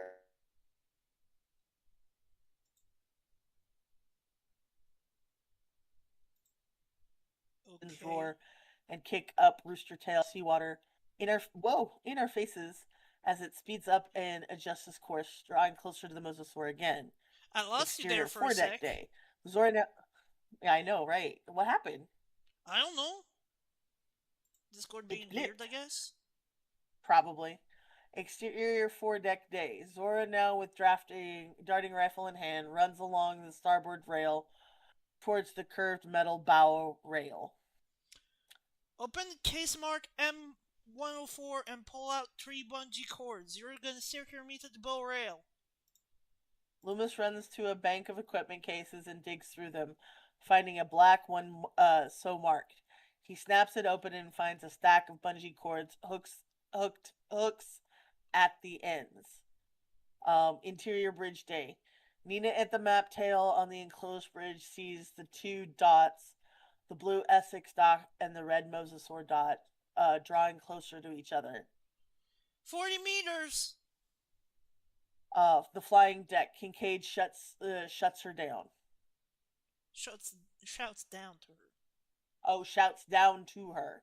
Need command up here. Nina throws a switch and slams a lever. Comm is yours. Now in control of the boat, Kincaid pushes the throttle down and steers closer to the giant beast as it sports and breaches. Get up here and spot. Aye aye, on my way. Suddenly the mosasaur veers sharply right towards the boat. It slams its bulk into the starboard side. Krebs is thrown against the port rail and nearly goes overboard. Further forward, Dr. Loomis falls but crawls forward to where Zora has reached the bow rail and the darting rifle. Reuben and the kids stare out the bridge windows, terrified and fascinated. They watch as Zora lays herself out on the bow rail, which angles away from the boat at 30 degrees. I take it back, she's crazy too. Zora, gun in hand, is perched precariously on the bow rail over the rolling water. Zora shouting back, where are you? Coming! He hurries to the front of the boat and finds a bungee cord and then clicks one of it to the railing near her left leg. She wraps it around her legs and pulls it tight. Like that? Tighter! He loops it around another time, pulls it tight, and clips the other end to the right side. She winces, but it's good. Good! More cables! He grabs two more cables. Krebs and Atwater go to the rail, compelled, eyes shining as the boat draws closer to the mosasaur. Come on, get it! Get it! Nina joins Kincaid on the flying deck. 20 meters, hold it steady. Kincaid fights the heavier seas. Trying! Zora raises the darting rifle, putting her eyes on the scope and sighting it in, but it's bouncing all over the place. Oh, maybe don't put your finger on the trigger till you're ready to shoot. The pull weight's really. Boom! The gun goes off. The dart snicks into the water far side of the animal. Zora turns and looks at Loomis. Light. Super useful to know before you give me the gun. Right. New dart. 15 meters. It says Nina. Loomis crawls to the equipment as the boat rocks. He opens the equipment case and grabs another dart. He gets up and goes back to the bow, grabbing things to steady him along the way. The mosasaur swimming at top speed leaves its own wake, but behind it we see two things we hadn't noticed before. Fins, or sails, actually. On the bridge, Teresa sees them too. She recognizes them. Hey! Atwater, prepping his weapon, looks up. Loomis returns to the bow rail. Zora rips back the bolt on the darting rifle. He drops the fresh dart in. She smacks it shut and turns to aim again.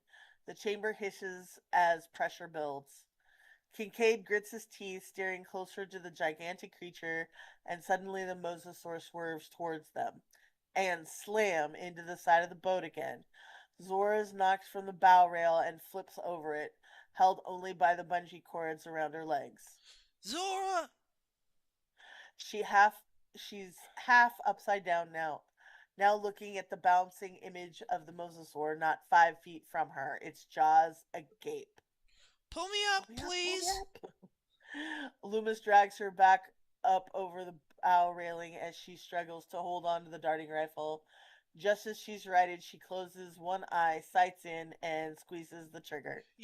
Now can I do the narration? Yes.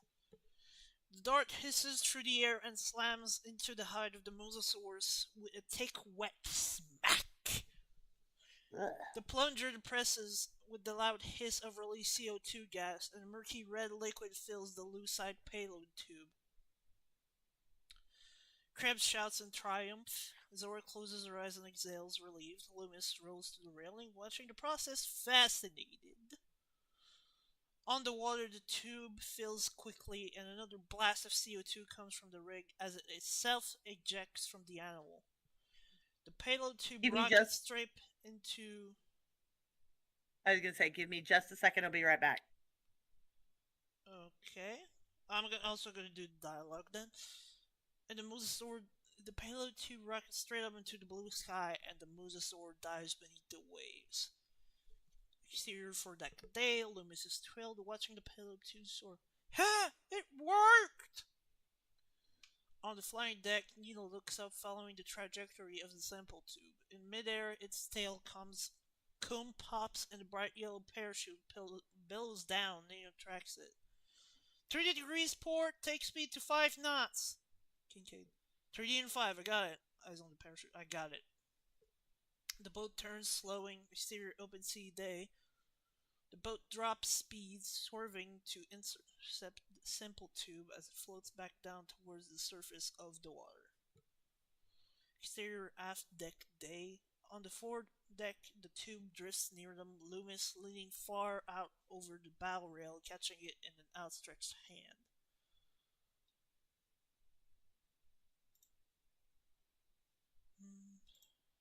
Excuse me, just checking shit. But his feet slip and he starts to tip over. Zora grabs him by the belt, pulls him back, and he falls into her. Nice shot. Nice rocket. behold eyes but Krebs and Atwater hurry over, breaking the moment. Fantastic! Genius! Thora goes to the stack of equipment cases, opens the tin silver one, and nestles the sample tube securely in one of the tree cut-out shapes.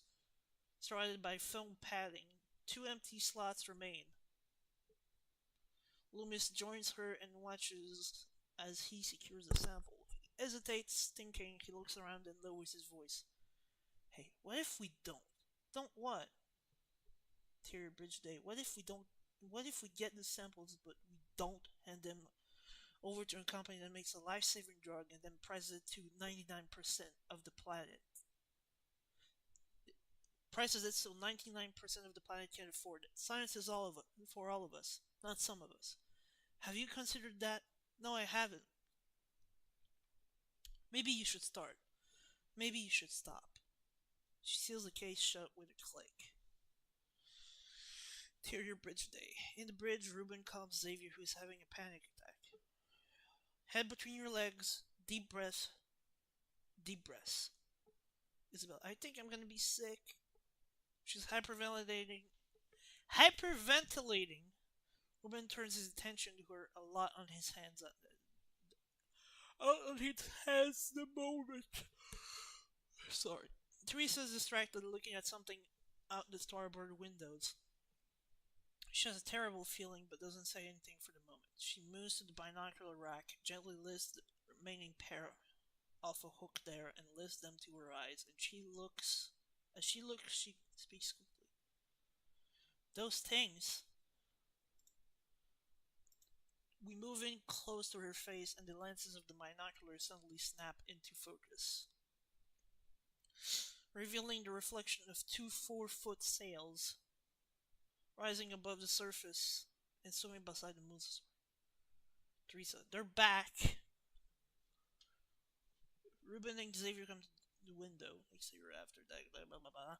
On the foredeck, Dr. Loomis, Zora, Krebs, and Atwater now see them too. What the hell are those? Loomis stares wide-eyed, delighted. Spinosaurus! He runs to midships to get a closer look. The mosasaur dives back beneath the waves, and the 2 Spinosaurs begin to circle the ship, showing 4 to 6 feet of their massive jagged sail fins, but none of the rest of their bodies. Okay, she's still not back. I'm just delighted. It's mutualism! Interspecies symbiosis! Those Spinosaurs are living in harmonious ecosystem with the mosasaurs. They're helping it. Helping it what? Says Atwater. Loomis' delighted smile turns to delighted smile turns to concern. Defend territory, stalk, feed off the remains of its kills, hunt. Sorry. None of what you just said is good. The lead Spinosaur lunges at the bow of the boat, launching itself out of the sea a good 5 or 6 feet. 2 powerful forelimbs clutching at the rail. This animal's like an iceberg, 90% of its enormous bulk beneath the surface. It gets a grip on the bow rail, the metal shrieks, everyone shouts, and leaps back. The animal hauls itself halfway out of the water, revealing an enormous, powerful head and mouth. And it rips the metal railing right out of the deck, falling back into the sea with it. So, that's discouraging. Atwater slings his rifle around and takes aim at the Spino. I got a surprise for you, pal. These are our waters now. Both Spinos react, slithering back beneath the waves. Atwater fires 3 times, but the toxin bullet hits harmless into the water. Krebs, they're over here! At the port rail, where one of the sails has surfaced and it's approaching the boat. Atwater turns that way and swings his rifle, taking aim where Krebs is pointing. You know the most interesting thing about Spinosaurus is? And the first Spinosaur lunges out of the water behind him. This time its powerful forelimbs find purchase in the hole. It hauls itself up out of the water and clamps its jaws down at the closest thing to the rail. That would be Bobby Atwater. I need a moment to breathe. Meerkat, you done? Not yet. I'm so sorry about that. I'm almost out of breath. Spider rips him right off the deck and falls back beneath the waves with him in its mouth. His death swift and shocking. Isabella saw it. She lets loose a full-throated scream. The others back away, horrified, and the mosasaur surfaces directly beneath the boat. From a distance, we can see the creature rise out of the water with the boat on its back, completely unpending it, lifting it 10 feet out of the water, and the animal dives in again. And the ship falls, slamming starboard side into the water. Can you narrate now and I'll do the voices? Sure, give me just a second. Because Let I've been me. doing both. I know you've been doing both. Okay, where are you?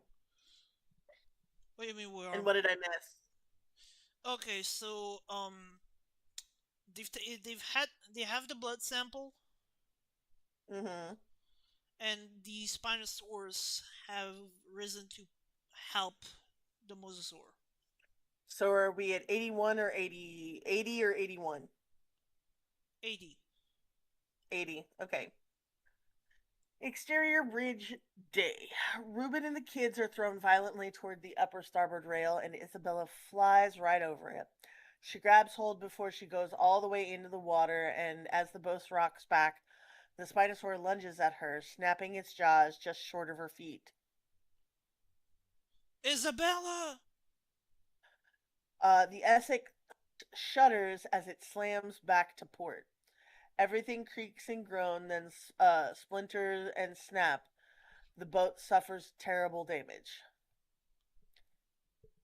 Reuben throws himself at the railing where Isabella still dangles. As the boat rocks back and forth, Isabella is dangled near the snapping jaws of the Spinosaurus.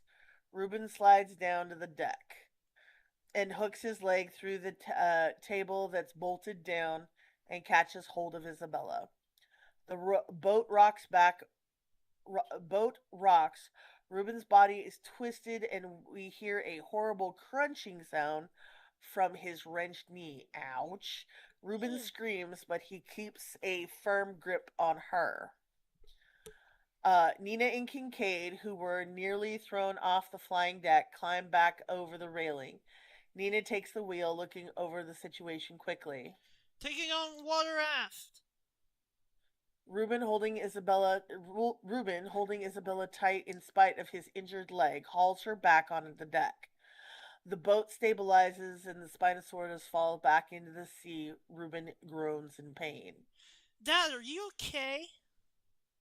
She grabs him by the arm and Reuben struggles to get to his feet. Scared, Isabella backs away into the metal railing. A third Spinosaur lunges out of the sea behind her, its jaws wide open. Isabella spins around, comes eye to eye with certain death, and Reuben grabs her by the collar and yanks her back. The jaws snap on air inches from Isabella's face, and the animal falls back into the sea. Reuben grabs Isabella by the shoulders. The child's eyes are like saucers. Yeah, she's wide eyed. Definitely. Are you okay? Isabella's shaking and traumatized. She either can't or won't speak. Not if you're okay. Isabella nods violently. Up on the bridge, Kincaid joins Nina on the bridge and looks out to sea, where the mosasaur is circling around for another pass. We're gonna win this. He turns and sees the island just a mile or two away now, ringed by forbidding rocky shoals. Hang on. He spins the wheel and slams the throttle down, heading for the island. The boat roars towards it. The mosasaur now three Spinosaurus turn to give chase. On the foredeck, Krebs shouts up to the flying deck. What are you doing? Kincaid from the flying deck. Gonna run it aground. We won't make it out here. Nearby, Reuben tries to stand, but shouts in pain and crumples to his wrenched knee. He turns to Teresa. Get back to the bridge and get on the radio. Mayday 3 times and send coordinates. 3 times and coordinates. Got it. She runs off towards the bridge. Reuben holds Isabella close. He's got her now. Krebs nearby sees Teresa go up to the bridge. Wait! He follows her, but stops to grab the thin silver briefcase that holds the sample first. Zora crawls over to the equipment case, thinking fast. She looks up to a bevy of flotation jackets stored just above her. She pulls a knife from her belt, snaps it open, and slits the netting, holding the jackets in place. They tumble around her. Zora told me, we're gonna wreck. Tie these to anything you need. He gets it. He starts flipping open equipment cases, pulling things out, and using the flotation jackets. Tries to tie them together, tight as he can. Up on the flying deck, Nino watches as the animals close in from behind. 50 meters, 40 meters, they're fast. Kincaid jams the throttle all the way down. Up ahead, they're just a mile from the rocky barrier reef. Teresa runs to the radio, flicks a couple of switches, and keys the mic. Mayday, mayday, mayday. Crab rushes into the room. Hang on, what are you doing? Calling for help? Mayday, stop. Just stop for a second. What do you mean, stop? Krebs is clutching the silver briefcase, and this is the closest to panic that we've seen him. But it's not about the animal. We need to handle this ourselves. Teresa, ignoring that. Mayday, mayday, mayday. Krebs' eyes dart, his mind whirs, but then he doesn't have much time to think as the mosasaur breaches beneath the boat again. It rocks up into the side, and Teresa is flung over the railing of the bridge. She manages to grab hold, and Krebs is thrown into the railing a few feet away from her. She looks up at him, eyes wide, dangling over the churning water. In 2 steps, he could be there to pull her up again. But he hesitates. I mean, things would be easier if he let her go. She sees him hesitate and sees the look in his eyes. Her own eyes flash with rage. Can we pause for a sec? I just got a notification on Discord from a friend. I need to look at that. 2 games. Oh shit. Guzzler's coming to Sonic Racing Crossworlds. Oh, cool. Anyways, because I was going to ask if you wanted to go ahead and pause here. No. Because I've got... It just, whoops. I lost something. Anyways. So, but he hesitated. Teresa continued, help me. Help me. Help me. Krebs hesitates a moment longer. But no. That's monstrous. He snaps out of it and rushes towards her, hand extended. So in this version, he really did try to catch her. Unlike the final movie. But the boat is rocked again. She loses her grip and falls into the sea. Teresa falls screaming. So yeah, in this one, he's not a complete monster and lets her fall into the water. Yeah. Teresa falls screaming from the upper deck and splashes into the sea, where she's immediately swept away on a strong current. Xavier on deck. One deck down at the starboard rail, sees her and leaps to his feet. Teresa! Reuben staggers to his feet and sees it too. Teresa! Xavier jumps to his feet without a second thought. He runs, leaps, and dives into the water after her. Reuben continues, Teresa! He tries to follow, but his injured knee buckles beneath him. Isabella stares in terror, mute. In the water, Teresa surfaces, struggling to catch breaths in the choppy seas as the boat roars away from her. The current pulls her under, dragging her towards the island. Up on the flying deck, Kincaid struggles with the helm as the mosasaur surfaces and slams into the hull again. The boat shudders and cracks. It can't go in the shallows. It can't go in the shallow. He pushes the throttle, but it's down as far as it can go, and there's roaring close to the ring of jagged rocks from a barrier around the island. They're roaring close to the ring of jagged rocks that form a barrier around Mm-hmm. the island. Yeah, that. It's gotta turn back. It's gotta turn back. But the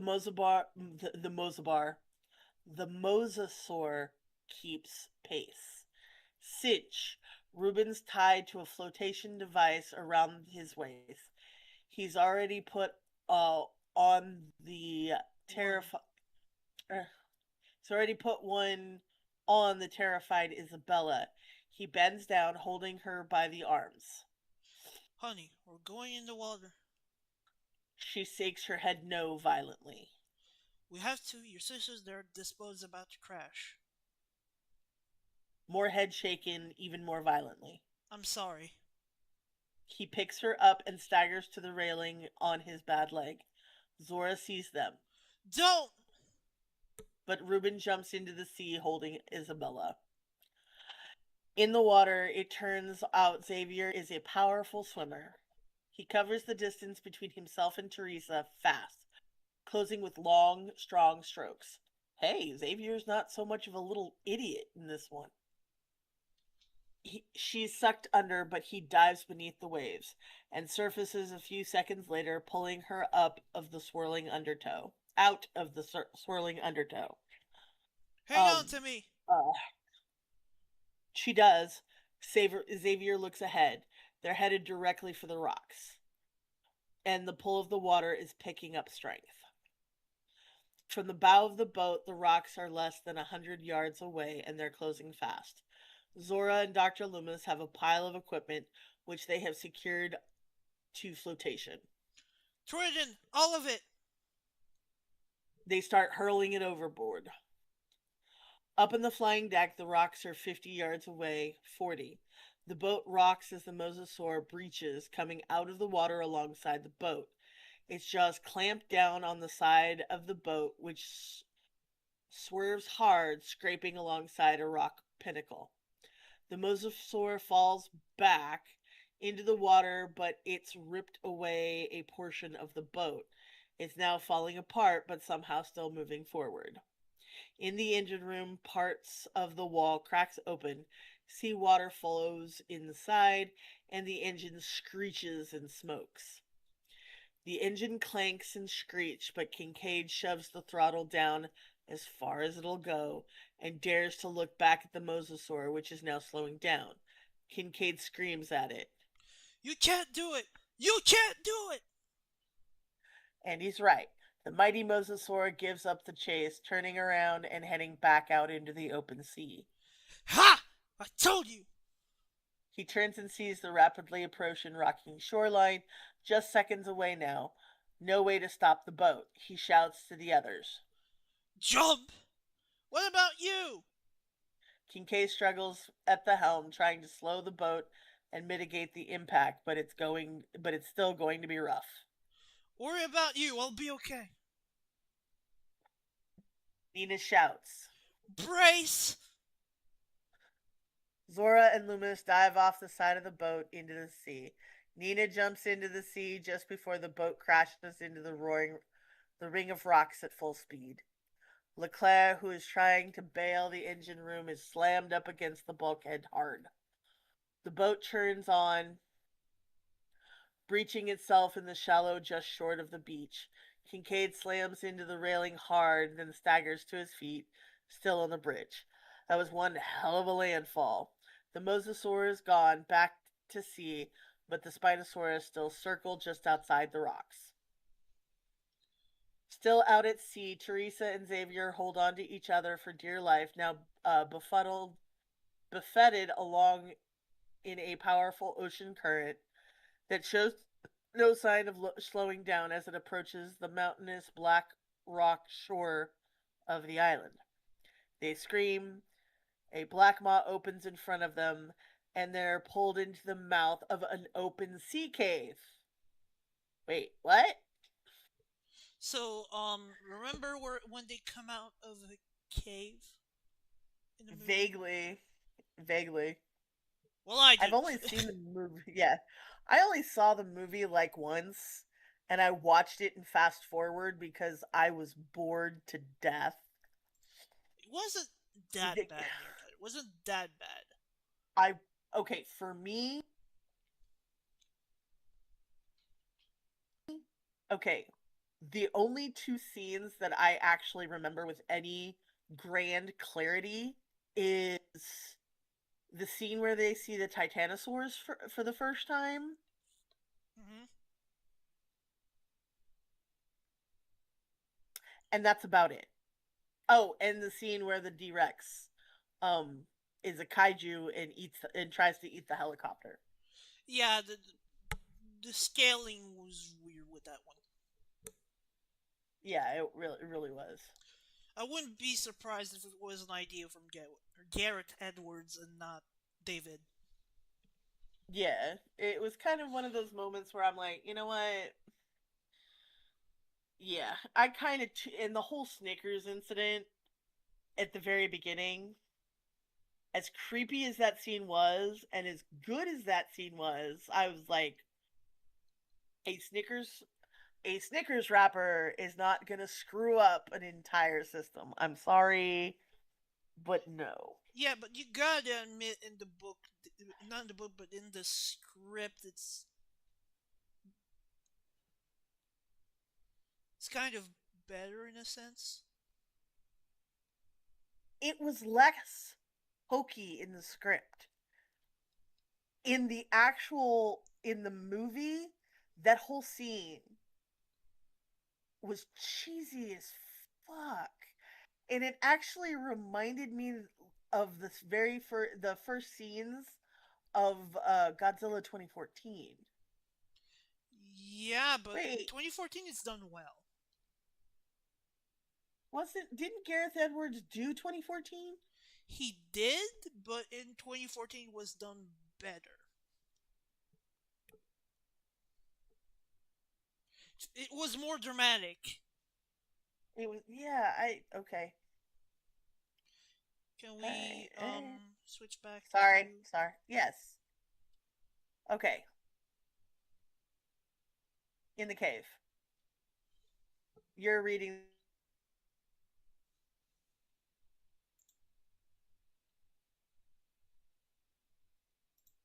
Okay, I lost you. Discord.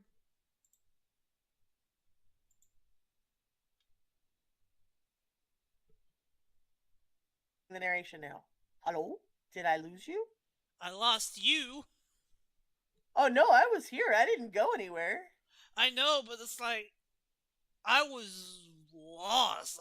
I don't know what's going on. Oh, Just didn't like it, I guess. yeah, it was like, yeah, all of a sudden you were gone. Yeah, I'll do the narration if you want. Yeah. Well, yeah, because you wanted to switch back. Yeah. Okay.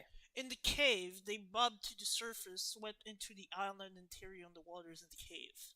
In the sea cave. Are you okay? He let me fall. Who? The guy on the boat. He tried to kill me. Teresa. Reuben's voice echoes through the cave, and now here he comes, swept toward them as well, clinging to Isabella. Dad, here. Reuben swims towards them, and the four of them disappear into the inky black of the cave. Exterior island shore day. Kincaid, Zora, Dr. Loomis, Nina, LeClaire, and Krebs stagger out of the surf toward the beach. They start to slow, but Loomis shouts, "Keep Keep moving! moving. Keep moving!" Oh Keep. no, that's you, sorry. That's what I. That's me. Keep moving. Keep moving. Zora looks at him, about to ask why. They're amphibious. Not really. They're semi-aquatic, Loomis. Eh. Her eyes widen and just in time to see one of the Spinosaurus clambers out of the sea. It's still half in the surf, but we can see the sails were only a tiny part of the story. It's 15 feet long with a thick powerful body like a Gila monster and four powerful limbs with massive claws. Okay, this makes more sense than in the movie where it's just one was sleeping on the shore. Mm-hmm. The group screams and slogs through the water. The Spino pounces on Nina, who's furthest back in the group. It collapses its weight onto her and she falls, her screaming form dragged back into the sea. 2 seconds, she's gone, pulled under. Jungle edge. The group staggers at the edge of the jungle, looking back at the sea in horror. Ah. A wave crashes on the beach, its blood red. Nina, Bobby. He starts to run towards the beach, but Zora holds him back. It's fruitless. They're dead. They're dead, Duncan. Behind and around them, they hear the strange cries of unfamiliar beasts. One by one, the four of them turn and look into the heart of the island. Signs are posted all along the edge of the foliage. Off limits, entry forbidden, extreme danger, and so on. They're here now. Cut to omitted. That was a scene. That was probably a deleted scene. Yeah. Exterior mount of cave, jungle, steep hill. Ruben, Teresa, Isabel, and Xavier stagger up out of an ominous cave mouth somewhere deep in the island interior.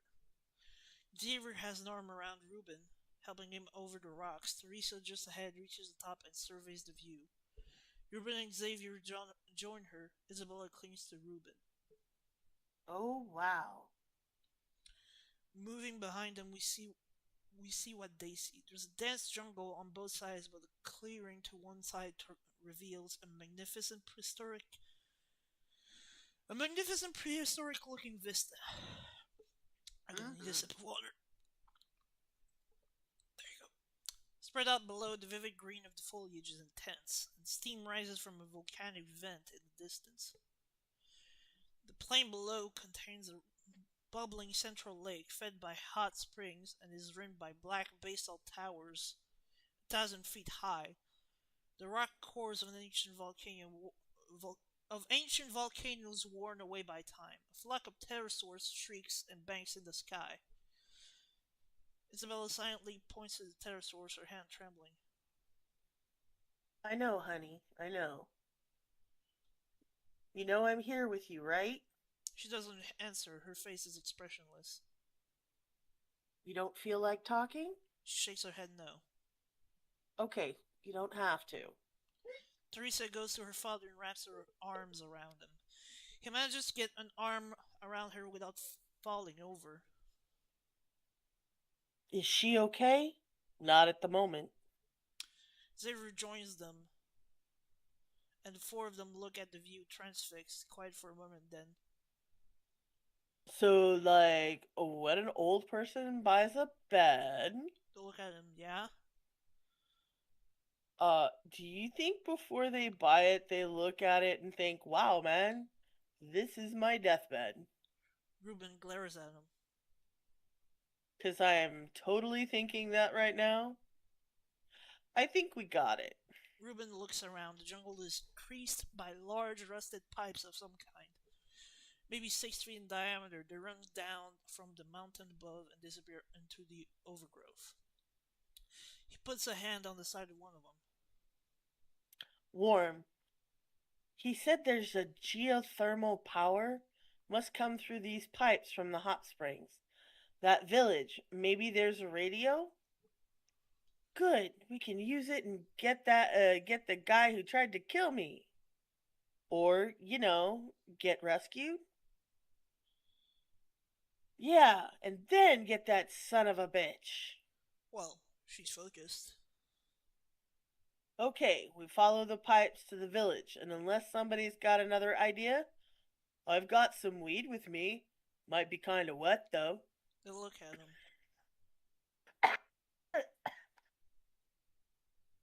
Huh. Oh, we could just chill here. What exactly would you say is your problem, kid? Dad, he's messing with you. Indeed, Xavier has the first hit of a smile we've seen.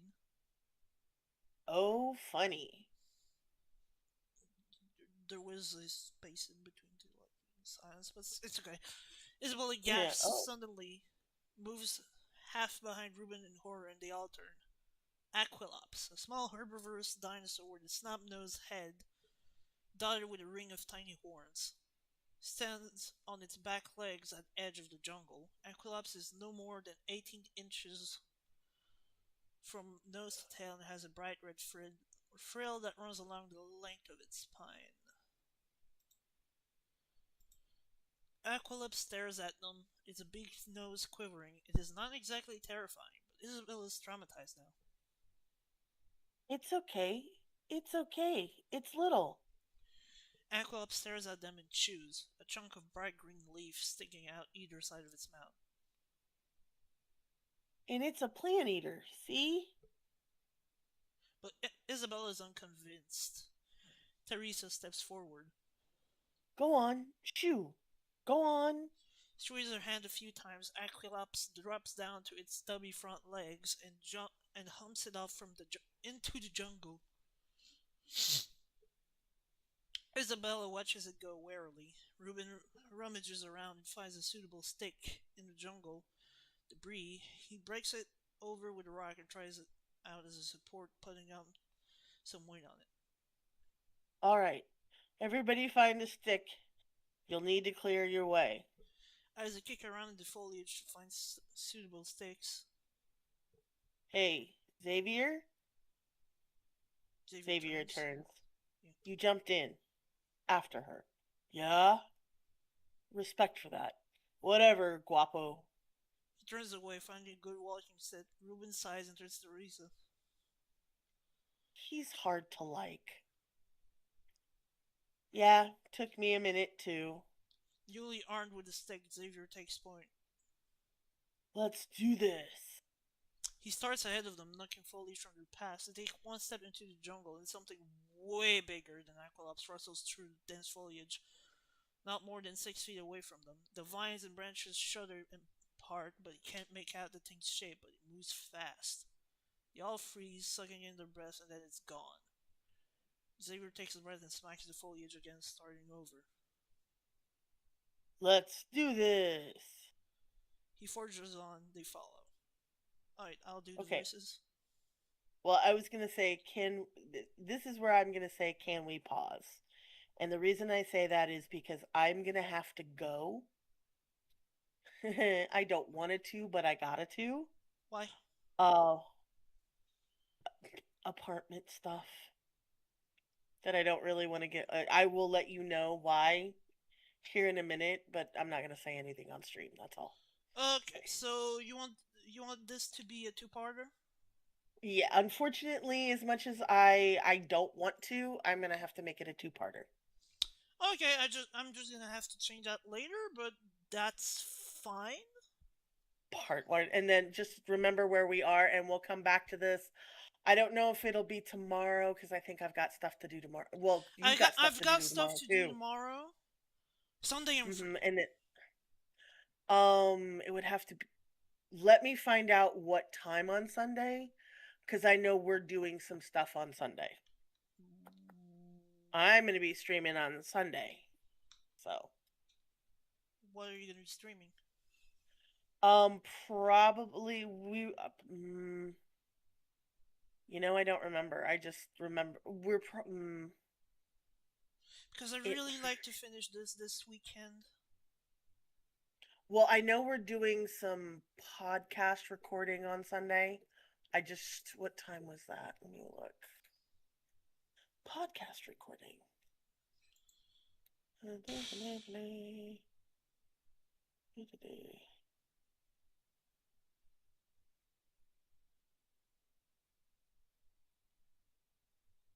Okay, that's that.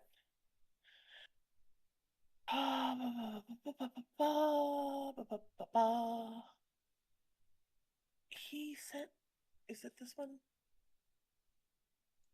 Sunday. Okay, so we're starting at 4:30 Central. So yeah, we should be done by then.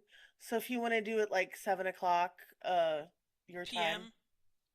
Yeah. 7 p.m. Well, actually, it would be yeah 7. Yeah, I'll keep you posted, but yeah, we'll try to finish this off by because we're halfway through. So Not we're not really halfway through, well, but we've we're